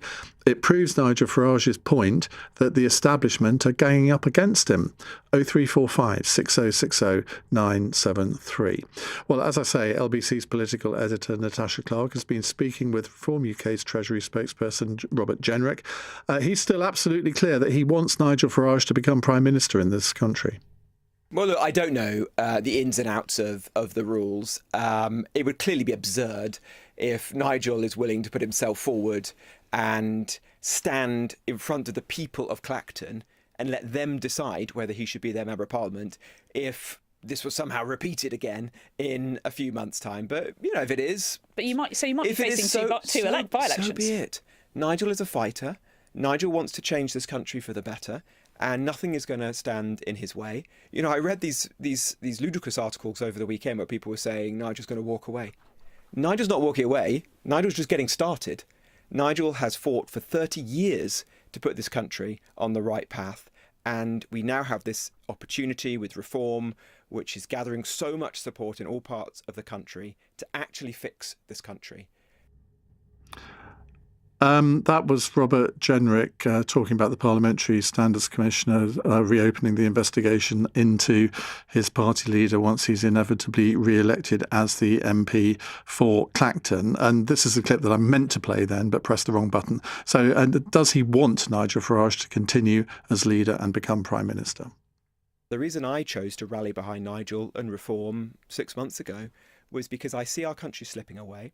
I see my constituents in Nottinghamshire struggling with their bills, their wages, the poor public services, feeling that the country that they love is just not the one that they grew up in, and not the one they want their kids and grandkids to grow up in either. And the only way to bring about that change, to actually get this country up off the floor and back to being a great country again, is to have Nigel as our Prime Minister.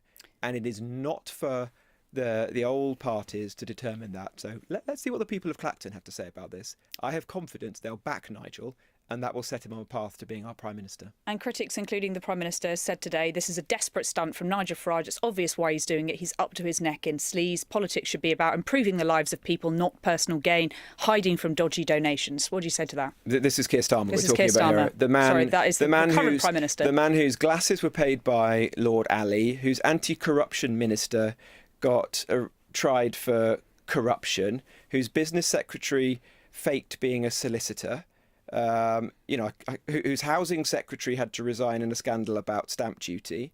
I mean, and whose ambassador to Washington turned out to be the best friend of the world's most notorious paedophile.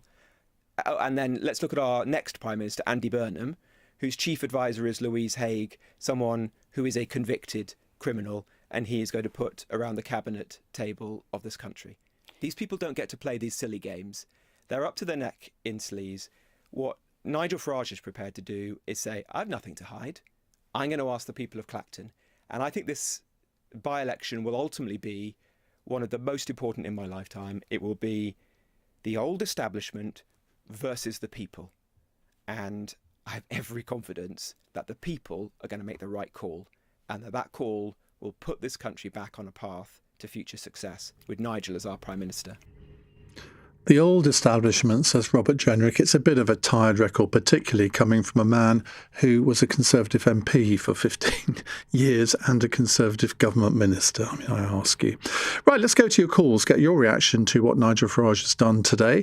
Particularly want to hear from voters from Clacton and also Reform UK party members, because I can imagine, I mean, we've already heard in the 7 o'clock hour from Daniel in Golders Green, who's a Reform UK party member, and not anymore, because he thinks that the polish has come off Nigel Farage, not just over this, but over the last few months. Do you think the same? Or no, you absolutely support what your party leader is doing? Richard is a new caller in Bideford. I'm coming down your way soon, Richard, to my aunt's 90th birthday party in Braunton. Well, I hope you have fun. So do I. What would you like to say? I'm just wondering whether Nigel Farage is possibly going to get hoisted by his own petard. He's said what he wants to do is have an election which is him representing the people against the establishment. Now, if everybody else has said we're not going to play, but Count Binface has, if Nigel Farage got 44% in the last election, if everybody that would have voted for Labour, Conservative, etc., votes for Count Binface, is there a danger that they could get 56% and Nigel could lose? Well, no election is ever guaranteed. And I mean, in this country nowadays, I think there is no such thing as a safe seat. Clacton has never been a safe seat. It came into being in 2010. It was a Conservative seat. And then, of course, the MP, Douglas Carswell, resigned the seat to cause a by-election because he defected from the Conservatives to UKIP at the time. Before that, part of the constituency was in Harwich, and that actually was a Labour seat. But this seat itself has always been a right-of-centre seat. But he's got a majority of 8,000, which sounds a lot, but there were plenty of seats at the last election that were 20,000 that went the other way. So I can't really think that Count Binface can beat Nigel Farage, particularly if one or two other fringe candidates come in, because they always do.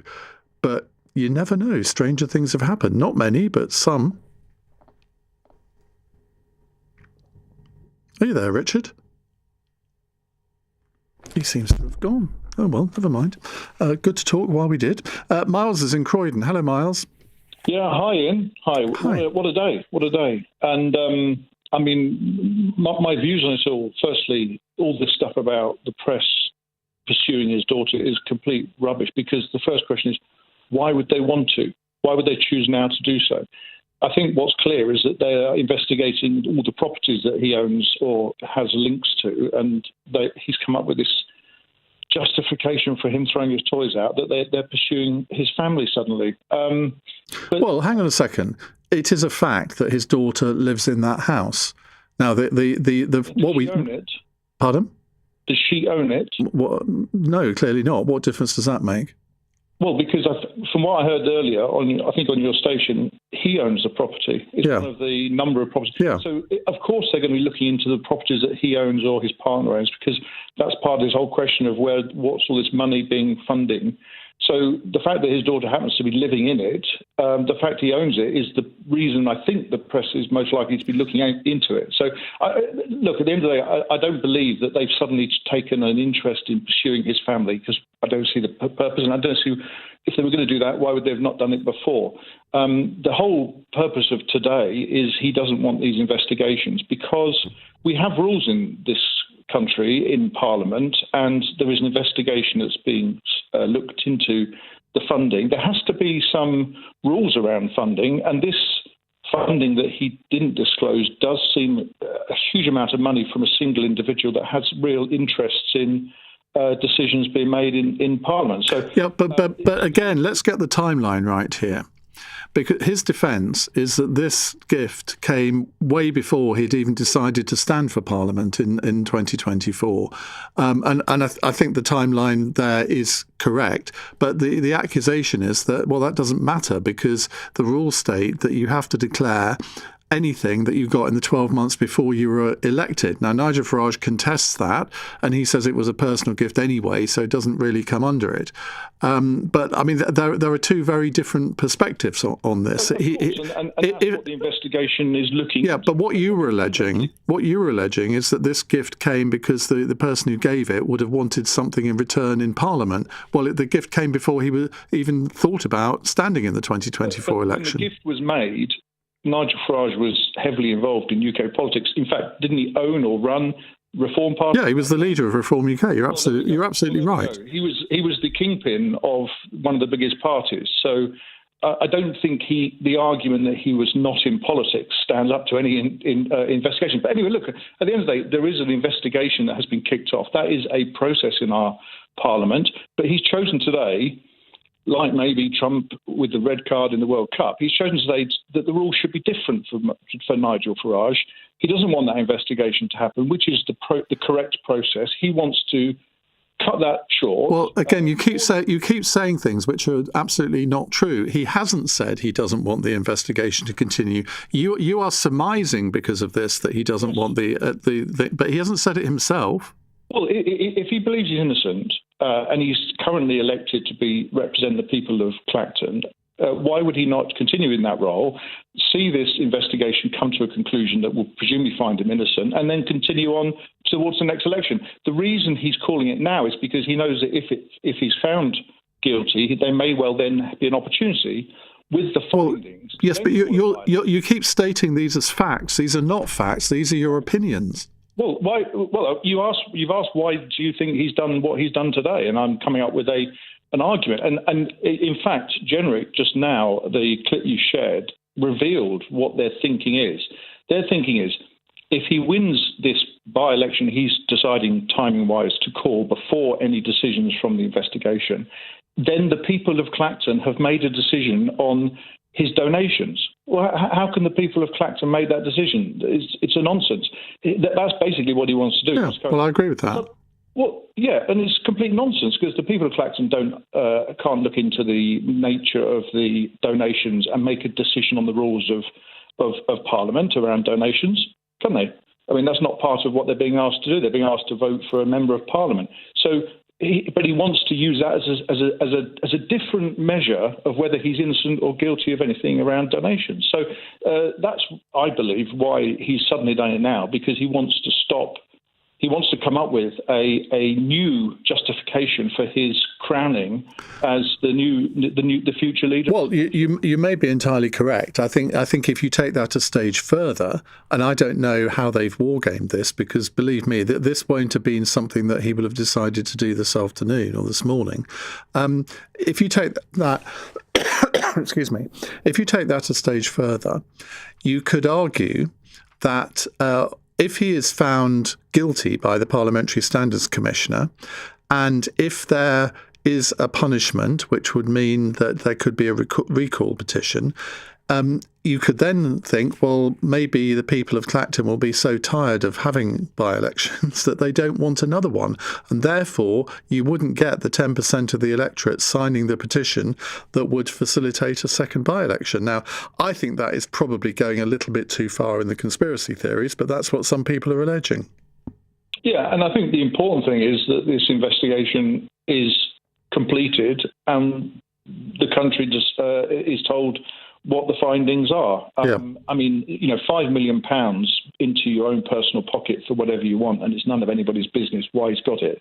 When at a time when he's leading one of the main political parties of the country, is a huge amount of money. That's a lottery win, landing in your personal pocket. And the idea that it's a billionaire giving $5 million, so it's not a lot for him. But I wonder who else he's given $5 million. Has he given $5 million to the old lady up the road who's cared for foster children all year or for many years, or has he given $5 million to a nursing home, or has he given? No, he's given $5 million to Nigel Farage as a personal gift for no return. It doesn't look well. My question is, if that is legitimate and if that is something that is within the rules, then what is outside the rules? What would be not correct in terms of donations? If an overseas billionaire can just donate money secretly at that scale to somebody who leads a party, what would be outside the rules if that isn't the rules? And that's the question I would be asking is, where do we draw the line? And surely that's the line that's already crossed, in my view, in terms of influencing a parliament that's there to represent 70 million people, not a handful of billionaires around the world that want certain things. OK, thank you very much indeed, Miles. Charlotte says, can we have some balance on your programme, but then doesn't say what she thinks we need more balance on, because I think we have been quite balanced on this so far, but it's up to you as a caller, as a contributor, by text, by WhatsApp, to provide whatever balance you like, frankly. 0345 6060 973 is the number to call. So let's also talk about whether it's been right for the other parties to say they won't take part in this by-election. We had a very spirited debate on that on Cross Question. But also, it's within the government's power to prevent this by-election from happening for some time, because they control whether they allow Nigel Farage to become a member of the Manor of Northstead or a member of the Chiltern Hundreds. I can't remember which Crown Office it is, but they could say, well, no, we won't allow this until September or October. Not quite sure why they would bother to do that, but you never know. It's 22 minutes past 9. This is LBC. Imagine you in a nice comfy seat, with your hands behind your head, taking in the views, instead of taking on the road, maybe even taking a nap. That's the bliss of getting where you need to go without worrying about driving. Book your train journey via avantiwestcoast.co.uk and we'll take you there. Avanti West Coast. Feel good travel.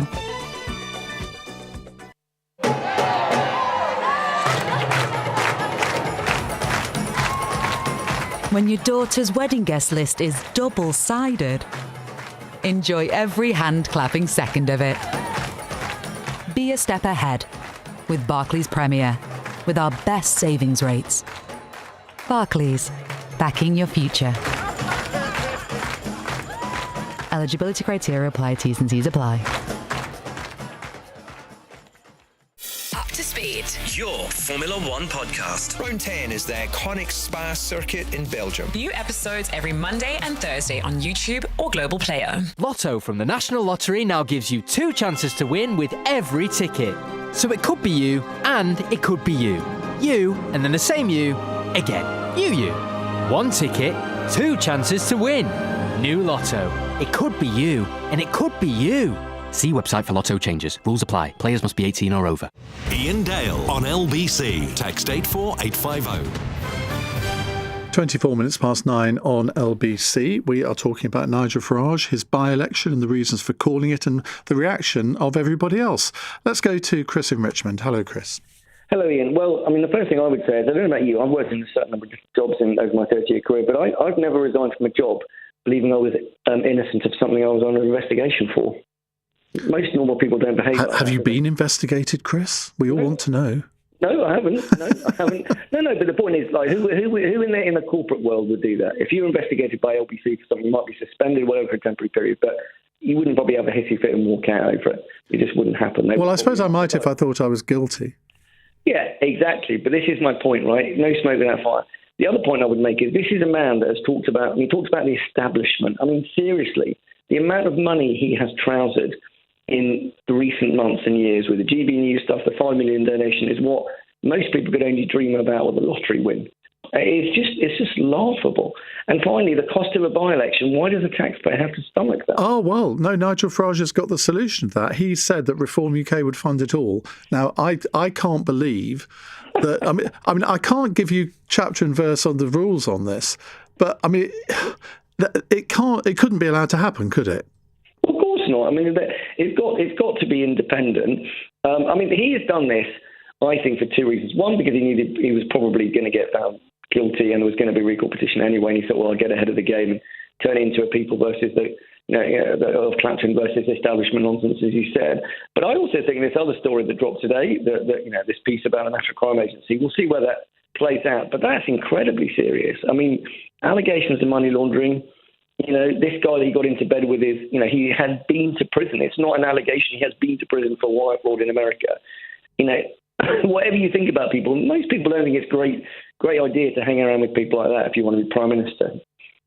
Well, just on that, I mean, I've never met this guy, George Cottrell, but I do know that he was a friend of Nigel Farage's long before he was convicted of that case. I mean, you can argue that Nigel Farage has been very unwise to continue that friendship, given that he was put in prison. But neither of us know all the details of that. I mean, there were allegations at the time that he was fitted up by sort of American law enforcement agencies. I've got no idea whether any of that is true.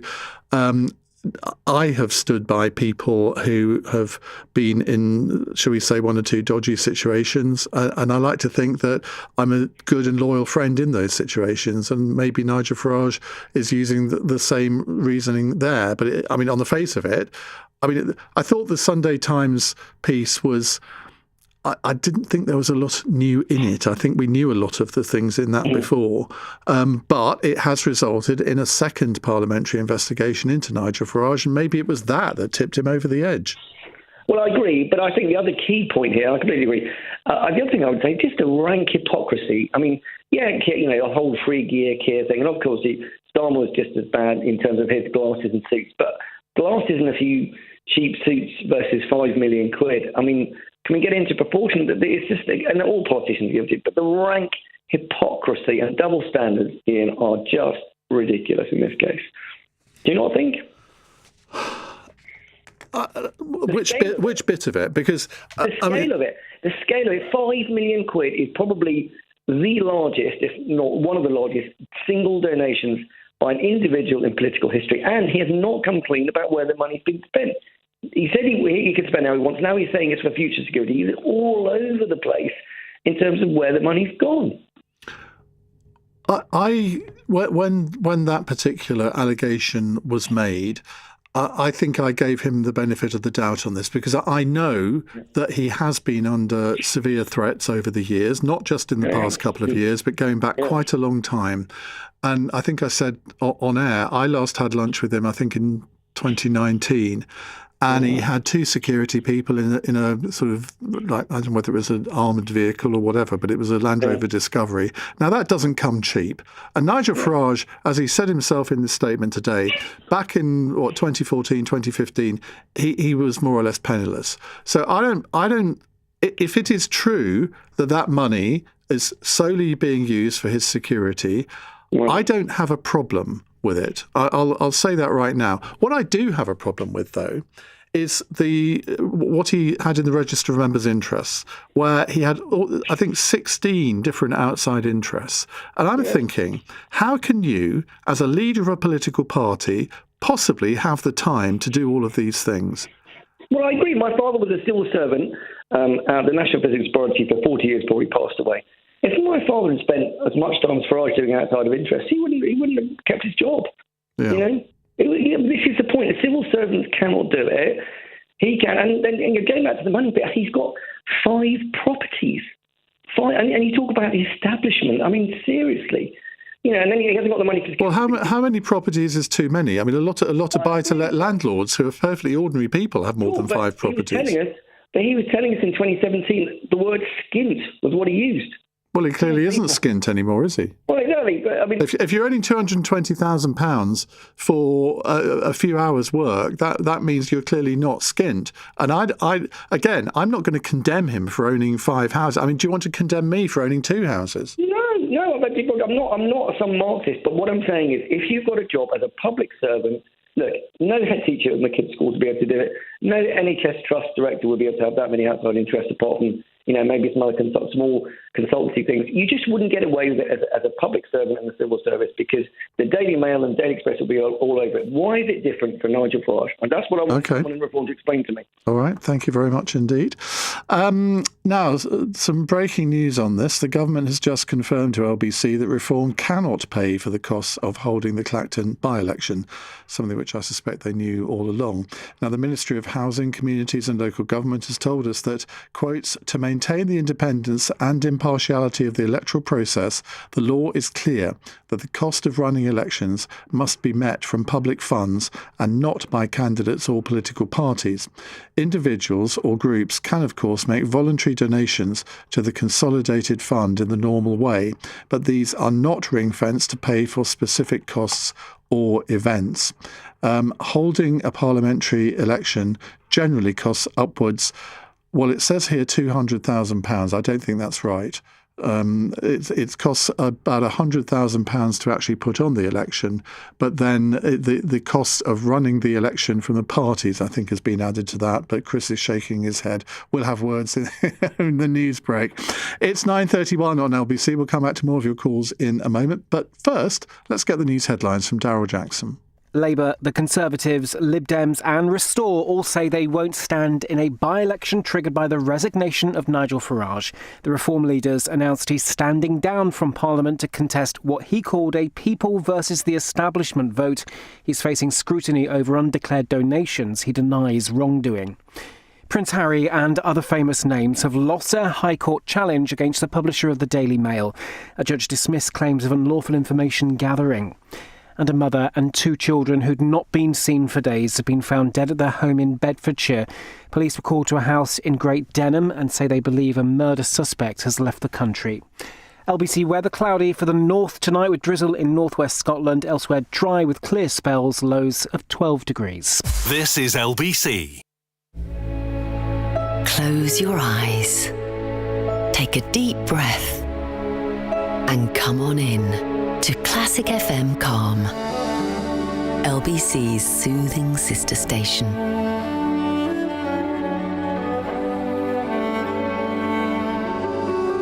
Find peace in the music with Classic FM Calm.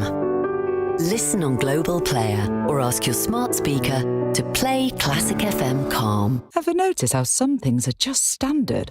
Traffic on the M4, standard. Meetings that could have been an email, standard. But at Aon, our cars are driving the new standard. The new Aon V has rapid charging, standard. Panoramic glass roof, standard. 8 years servicing, 8 years MOT, 8 years roadside assistance, and up to 8 years warranty. Also standard, thanks to our great 8 promise.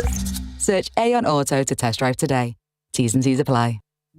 With over 50 years' experience, at Fidelity, we know the difference between investing and being invested.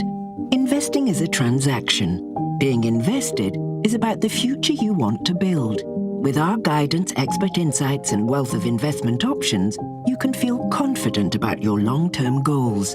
For ISAs, pensions, or advice, be invested with Fidelity. Go to fidelity.co.uk. Your capital is at risk. Terms apply. A message from TfL. I saw Alicia's photo in my newsfeed. All I can think of is her family. How they're getting on. If they're getting on. I didn't look when I pulled out, and she never made it home. Sounds crazy, but it felt like her motorbike came out of nowhere. But I know the truth. I didn't look again. Drivers, take another look, not a life. To the Mayor of London and TfL, every journey matters. Iain Dale on LBC. 9:34 on LBC. Chris is right. Apparently the average cost of a by-election in modern times is around 200,000. So you've got the cost of the returning officer and the local council in putting the election on. But the taxpayer also has to pay for the mailings, because each candidate is entitled to a free mail shot to every single voter in the constituency. Well, there are average about 80,000 voters. So it could be like a couple of leaflets per household. Times that by 10 or 15 candidates, and you can see how it mounts up. So what Nigel Farage could do is get Reform to write a cheque for £200,000 and put it in the consolidated fund in the Treasury. That would be the same amount as paying for the by-election. But as you can see, you can't really have political parties or politicians paying for elections, can you? You can see the conflict of interest there. But of course, this also makes you think, well, hang on a minute. Andy Burnham resigned as Mayor of Greater Manchester. Well, obviously, Greater Manchester is a much bigger place than Clacton or Makerfield. Do you know what the cost of that by-election for the mayoralty of Greater Manchester is? It's taking place on the 30th of July. 5 million spondulics. I wonder whether the Labour Party would like to contribute £5 million to the Consolidated Fund to recompense the taxpayer for the future Prime Minister fighting that by-election in Makerfield. So it's actually £5,200,000, isn't it? I mean, that I think is an absolutely bona fide scandal, don't you? Let's go to Adrian, who's a new caller in Clacton. Hello, Adrian. So you're going to be called on to vote. I don't know a great deal about politics, but my feeling is that the only reason that Nigel Farage picked Clacton in the first place was because he knew it was an easy seat and he knew he would win. He's a well-known politician. The people around the area have been known to vote that way, let's say. And the only reason he's called for this by-election, again, in my opinion, is that he knows that he will be an easy win and he'll get straight back in. So it's no skin off his nose. I don't wholly agree with you on the fact that he knew he would win. I think it was a risk. He'd lost 7 elections before standing for Parliament, and nothing is a given. It was a Conservative seat. You're right, it had been held by UKIP in the past. So, I mean, probably it was one of the better seats that he could have gone for. And I mean, clearly, if there are no other serious candidates against him this time, the odds are that he will win. I can't really imagine Count Binface beating him, but stranger things have happened, but not many. I can't either, but that's as I say. I feel that that's why he's done it. I don't think he would have done it otherwise. Well, let's assume it is him versus Count Binface. Who are you going to vote for? Count Binface. Okay, right. Well, we've had lots of suggestions for Count Binface's election slogan, but thank you very much, Adrian. You can keep those suggestions coming if you like, and I'll read out a couple before the end of the programme. We'll come back to your calls on this in a second. But the French far-right leader Marine Le Pen has this evening said that she will now run in next April's presidential election after an appeals court reduced her sentence for misusing public funds. Well, let's get all the details on this from Ross Cullen, LBC's reporter in Paris. Ross, it appears that she's going to have to wear a tag. I'm trying to think of other examples of election candidates, particularly presidential election candidates, who might have had to wear a tag, but I have drawn a blank. Tell us what's happened today. Well, Nicolas Sarkozy, the former president, has previously had to wear an electronic tag. But in fact, Ian, there are quite a few confusing details about this case. She is not going to wear a tag immediately because she is appealing against her conviction being upheld today. So in France, once you've been found guilty, if you launch an immediate appeal, the sentence doesn't apply. So she's going to apply to the top court in France. And while that appeal is ongoing to try to overturn last year and this year's convictions, she won't have to wear a tag, so she can campaign without a bracelet. And she has said in what is quite a surprising move that she is going to stand for the presidency next year. So this appeal won't be heard until after the presidential election? This appeal will be heard during this year. Right. And it will be her second appeal. She was found guilty last year. The first appeal finished today, and she had her guilty conviction upheld. So she's been found guilty twice. But her sentence was reduced to a 3-year prison term, 2 years suspended, and 1 year with an electronic tag. But because she's appealing again, she won't have to wear it immediately. I don't know anything about the French legal system, but if you make an appeal, I mean, certainly if you're a footballer and you make an appeal to the FA about some ban that you've got, you run the risk, if you don't win, of having the ban extended. I mean, is that possible in France, where if she loses the appeal, could the court come back and say, well, actually, we're going to increase your sentence now? Yes, and what in fact is likely to happen is the prosecution will also appeal against her having her sentence reduced. So they could win the appeal and her sentence could be extended. So it is like that analogy you suggest with you run the risk of doubling down on the sentence if you lose it. But she says she is innocent, even though she's been found guilty twice of embezzlement. She says that she is innocent, and it's a personal campaign that judges are pursuing against her. has an echo of someone else there that we may or may not have been talking about most of this evening. What about her deputy, who's quite young, in his early 30s? He was going to run in her place. He presumably isn't going to be very pleased by this turn of events. That's in fact one of the questions, Ian. So Marine Le Pen had her legal. The verdict was upheld and the sentence was reduced earlier this afternoon. Then there was a long wait until primetime TV. And one of the questions that the interviewer asked is, will there be disappointment that your 30-year-old protege, who was getting ready to run in your place and getting ready to lead the party, now he's going to have to stand aside? But she said, it will be like a presidential ticket. They're going to run two people on the ticket. You get me as president, you get him as prime minister, vote for us both, and we will lead France to better times ahead. They certainly are. They say that it's the people against the establishment. It is a personal campaign against us. They're trying to ruin us, but you vote for us. They're the most popular party in the French political system. They're leading in the polls. Certainly, all of this has echoes what's happening your side of the channel. Now, Macron can't stand again. Has anybody else declared yet?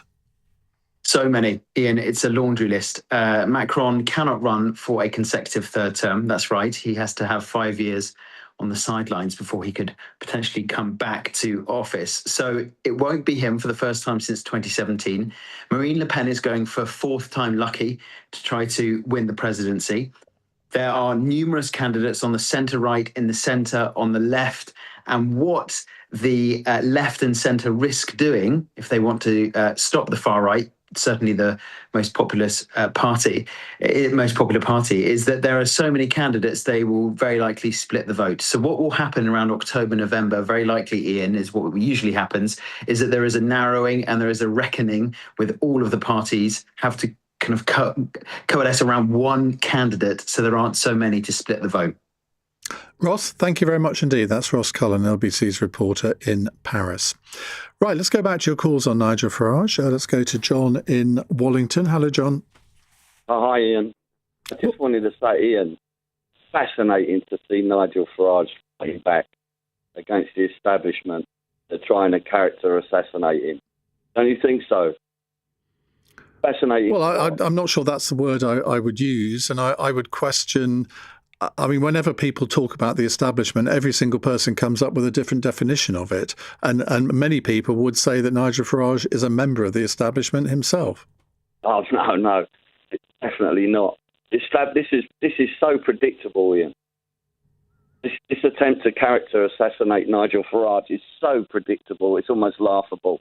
We've been expecting it. Well, who is it trying to character assassinate him, and how are they trying to do it? The usual suspects, the old Tories and Labour, the old Uni Party. They want to sit in judgment on it. Well, they're a different political party. Obviously, they're going to criticise him just as he criticises them. They're different. You say they're a different political party, Labour and Conservative. Well, they clearly are different political parties. It is a matter of fact. It's not my opinion. It's a matter of fact. Well, that's in your opinion. No, it's a matter of fact. They are different political parties. Otherwise, they'd be called the same, wouldn't they? Why do you think we call them the Uni Party? Because you're a prat. Oh, thanks very much, Ian. That's not very nice, is it? Well, I mean, I'm sorry. This whole thing about Uni Party, I could come up with a list of 100 different policies that differentiate the Conservative Party to the Labour Party, and you will still say that they're identical. Well, they are. They're a tag team. One lot gets voted out, and then they blame everything they done on them, and then they get voted out, and they blame everything they done on them. Yeah, that is absolutely true. That does not make them the same. Fine, argue for real change. I have no objection to that at all. I think in many ways it's good when new political parties come on the scene, because they then challenge the existing political parties.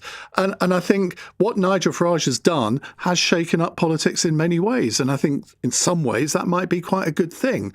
But to pretend that Keir Starmer and Angela Rayner are the same as Kemi Badenoch and Mel Stride, it's just fantasy. In your opinion? No, it's a fact. No, it's not a fact. Because they don't agree on hardly anything. That's why Reform are doing so well, Ian. They've been leading in the polls. Yeah, that doesn't mean to say that the other two political parties are the same. They've come out of nowhere. I'm not arguing on that. get back to the point of the uniparty, because you cannot justify it. Can you tell me, give me 3 policies that you think that those two parties are actually exactly the same? Immigration. Both useless. Well, they're not, because the Conservatives wanted the Rwanda scheme and Labour didn't.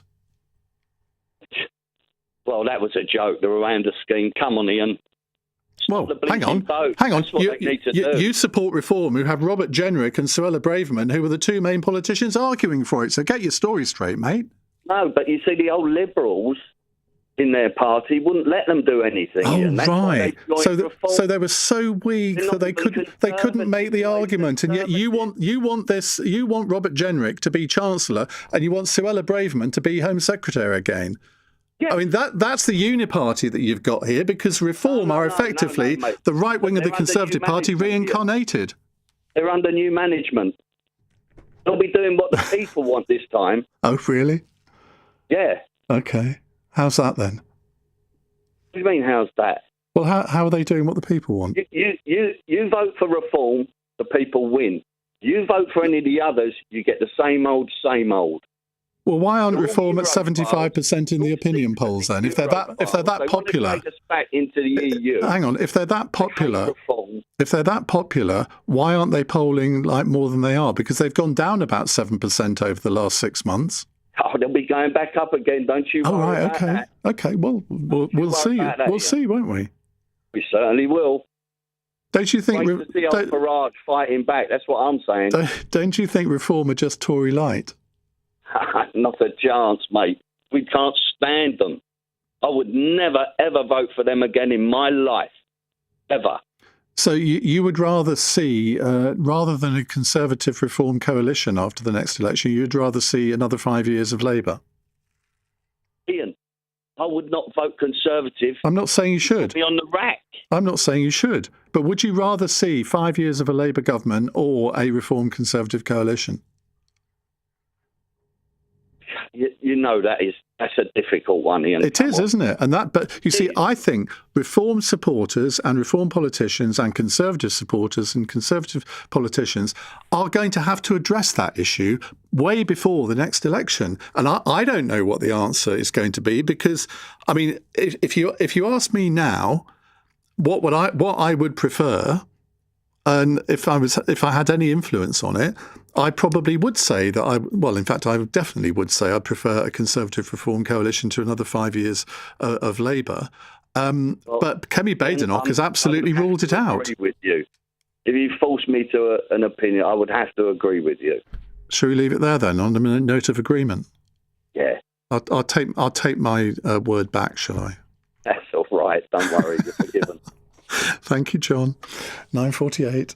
Coming up at 10 on LBC, Ben Kentish. Nigel Farage triggers a by-election in the parliamentary seat he already holds. What do you think he's playing at? Plus, should 100,000 people be getting out-of-work benefits for their ADHD? Ben Kentish at 10. Listen on our free Global Player app or the LBC app.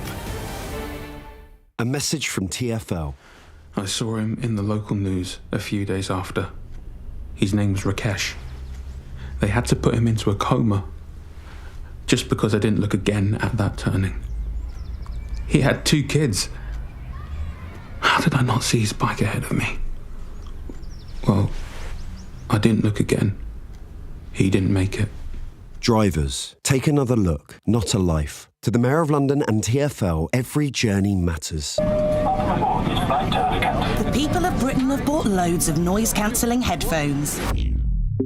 With a Barclaycard Rewards credit card, you could get cash back on eligible purchases and no fees on spending overseas. What you buy is your business. Rewarding you is ours. Subject to financial status, T's and C's apply. Check if you're eligible at barclaycard.co.uk. Representative example, 28.9% APR representative variable and 28.9% purchase rate per annum based on a £1,200 credit limit. Psst. Hey dogs.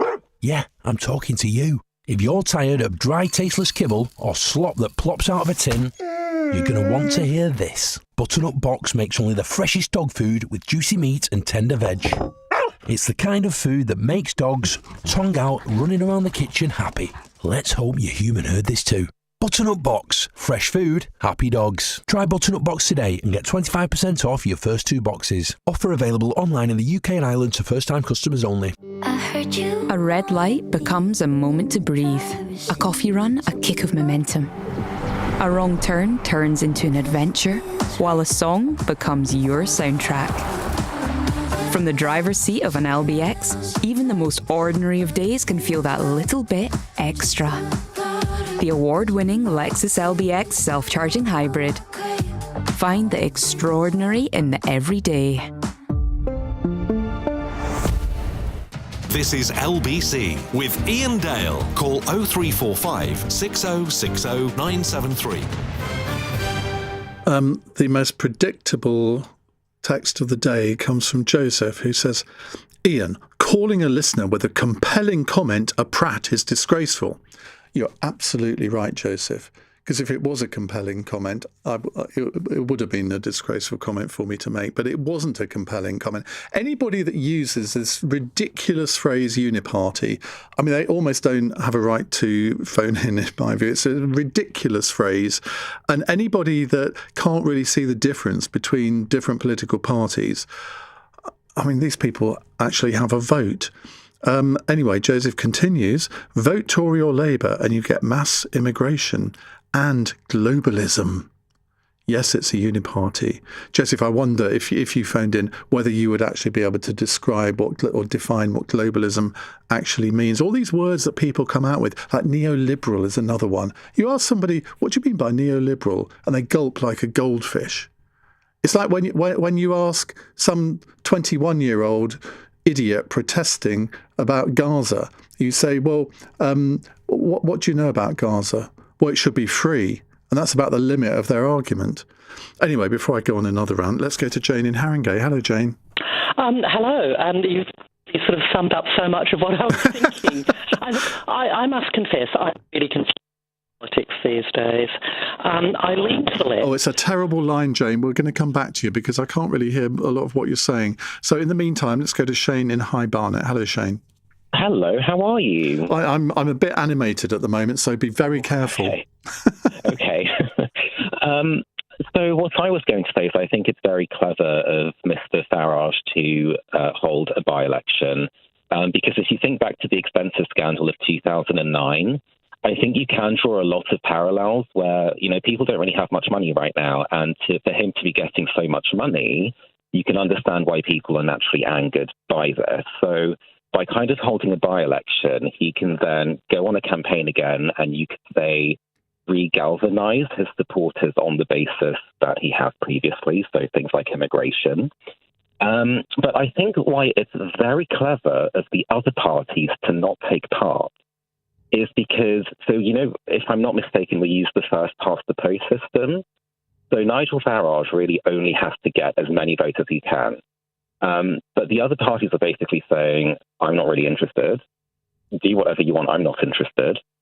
And so I think it will, you could say, screw with his head a bit or cause a bit of doubt in that going into the next by-election, it's really hard to say as to how much support he actually has. And I think it will give them a bit of room to play with that, as you will.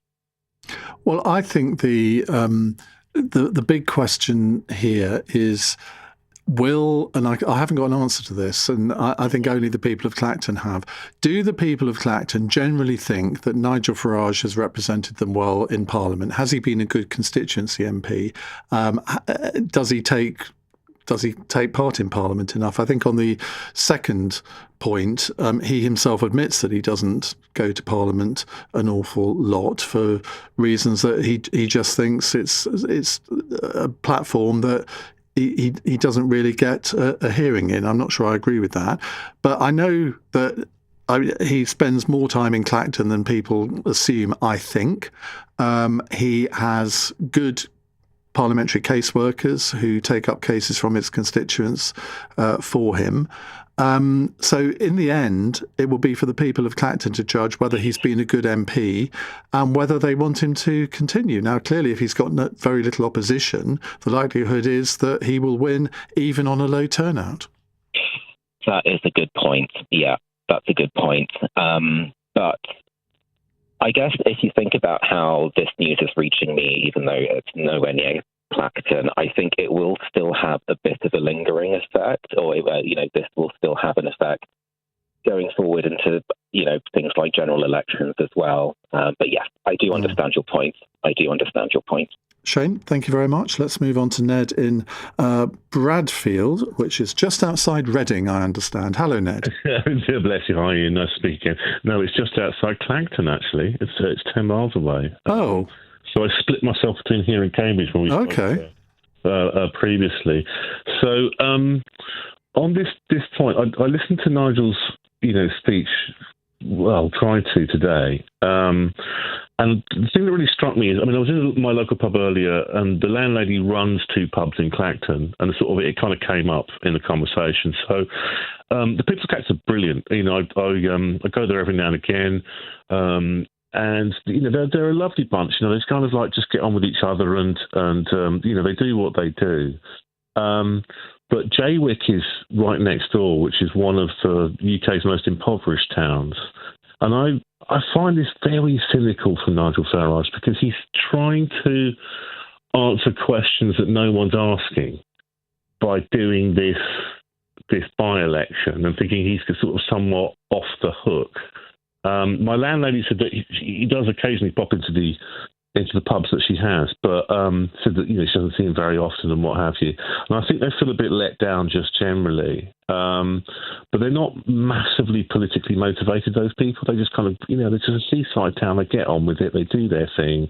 So the thing that I found was that, it was all about him again, and as an MP, as someone as you've run for it, you work for us, right? And it just seems that he works for everyone else and himself, and no one apart from Brand Nigel. And I just think it's so disappointing, regardless of his politics and everything else as well. I just don't think he's fit for purpose, Right, take your own political views out of this and pretend you're doing my job. You're a political pundit in the Clacton constituency. You're writing an article for the local paper about whether local people think that he's been a decent enough MP. What do you think the angle of your article would be? Oh, the angle. It's a really good question. I think he's definitely got support there, right? But I think actually, if you went down the high street and said, what has he done for it, especially Jaywick, which is literally next door, it's still the most. That's the point that I will make, right?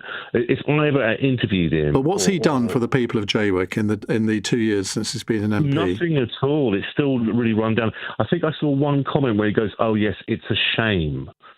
And I was like, but it's literally on your patch, mate. If had you gone in there and sorted out the house. It looks, you can see the photos online. It used to be a brilliant seaside town. It's got a brilliant beach, right? Yeah. But he's given no time to it at all. Okay, listen, I'd love to talk to you longer, Ned, and I'm sure we'll be talking about this before the by-election, but hopefully we'll speak again. But we have to finish because I'm running out of time. Thanks for all of your calls and messages this evening. I'll be back tomorrow from 7. If you missed any of this evening's show, you can listen back on our free Global Player app or the LBC app, where you can stay up to date with all the latest news, videos and opinion. New podcast out at 1 o'clock in the morning, my All Talk podcast with my LBC colleague Ali Mirage. Coming up at 1 on LBC, it's Richard Spur, but right now, Ben Kentish. Thank you, Ian. Hello there. A very, very good evening. Welcome to Late Nights with Ben Kentish here on LBC. Coming up, I will be putting my name forward to stand in this by-election. I will fight to win. I will fight to continue the political revolution that reform has started. Nigel Farage goes nuclear today, sensationally quitting as an MP in order to trigger a by-election in which he'll stand again in the hope of being re-elected in the very seat that he currently holds. Which means that if he is elected, he'll still face exactly the same parliamentary investigation he's currently facing. And in the meantime, of course, we're going to have a circus descending on Clacton this summer and a costly by-election for no obvious reason. So what do you think Farage is up to here? And what do you make of his spectacular gamble? On your radio, on the LBC app, and Play LBC. Leading Britain's conversation. This is LBC. From Global's newsroom at 10 o'clock, Nigel Farage is resigning as an MP, but says he'll stand again. It's a chance to stick two fingers up to the entire establishment, to frankly tell them where to go. The Reform leader says he was prompted by anger about the claimed invasion of his family's privacy and scrutiny over his finances. He faces a new parliamentary investigation. He denies wrongdoing. Robert Jenrick, Reform's Treasury spokesperson, thinks a new vote in Clacton will vindicate him. Nigel thinks that it is not for the people in the Palace of Westminster, the two old political parties, the acolytes in the media, bureaucrats in oak-panelled rooms, to play judge, jury and execution on who represents people in Parliament and who ultimately should lead this country into the future. It's for the people to determine that. The Tories, Lib Dems, Labour and Restore will boycott the vote. Political journalist Michael Crick told LBC he isn't impressed by Nigel Farage's move. The last time there was a by-election in Clacton, it was because a gentleman called Douglas Carswell defected from the Conservatives and felt it was a matter of honour and principle that he should fight a by-election. There are no principles in this by-election. It's all about Farage and his ego. Meanwhile, the government has said Reform UK cannot foot the bill for the Clacton by-election as it's against the law after Reform UK offered to pay for it. In other news, Prince Harry and Baroness Lawrence say their loss to the Daily Mail's publisher in a privacy case is a complete and obvious whitewash, but sadly not altogether unexpected. The High Court's dismissed their claims against associated newspapers over allegations of unlawful information gathering. A mother and two children who'd not been seen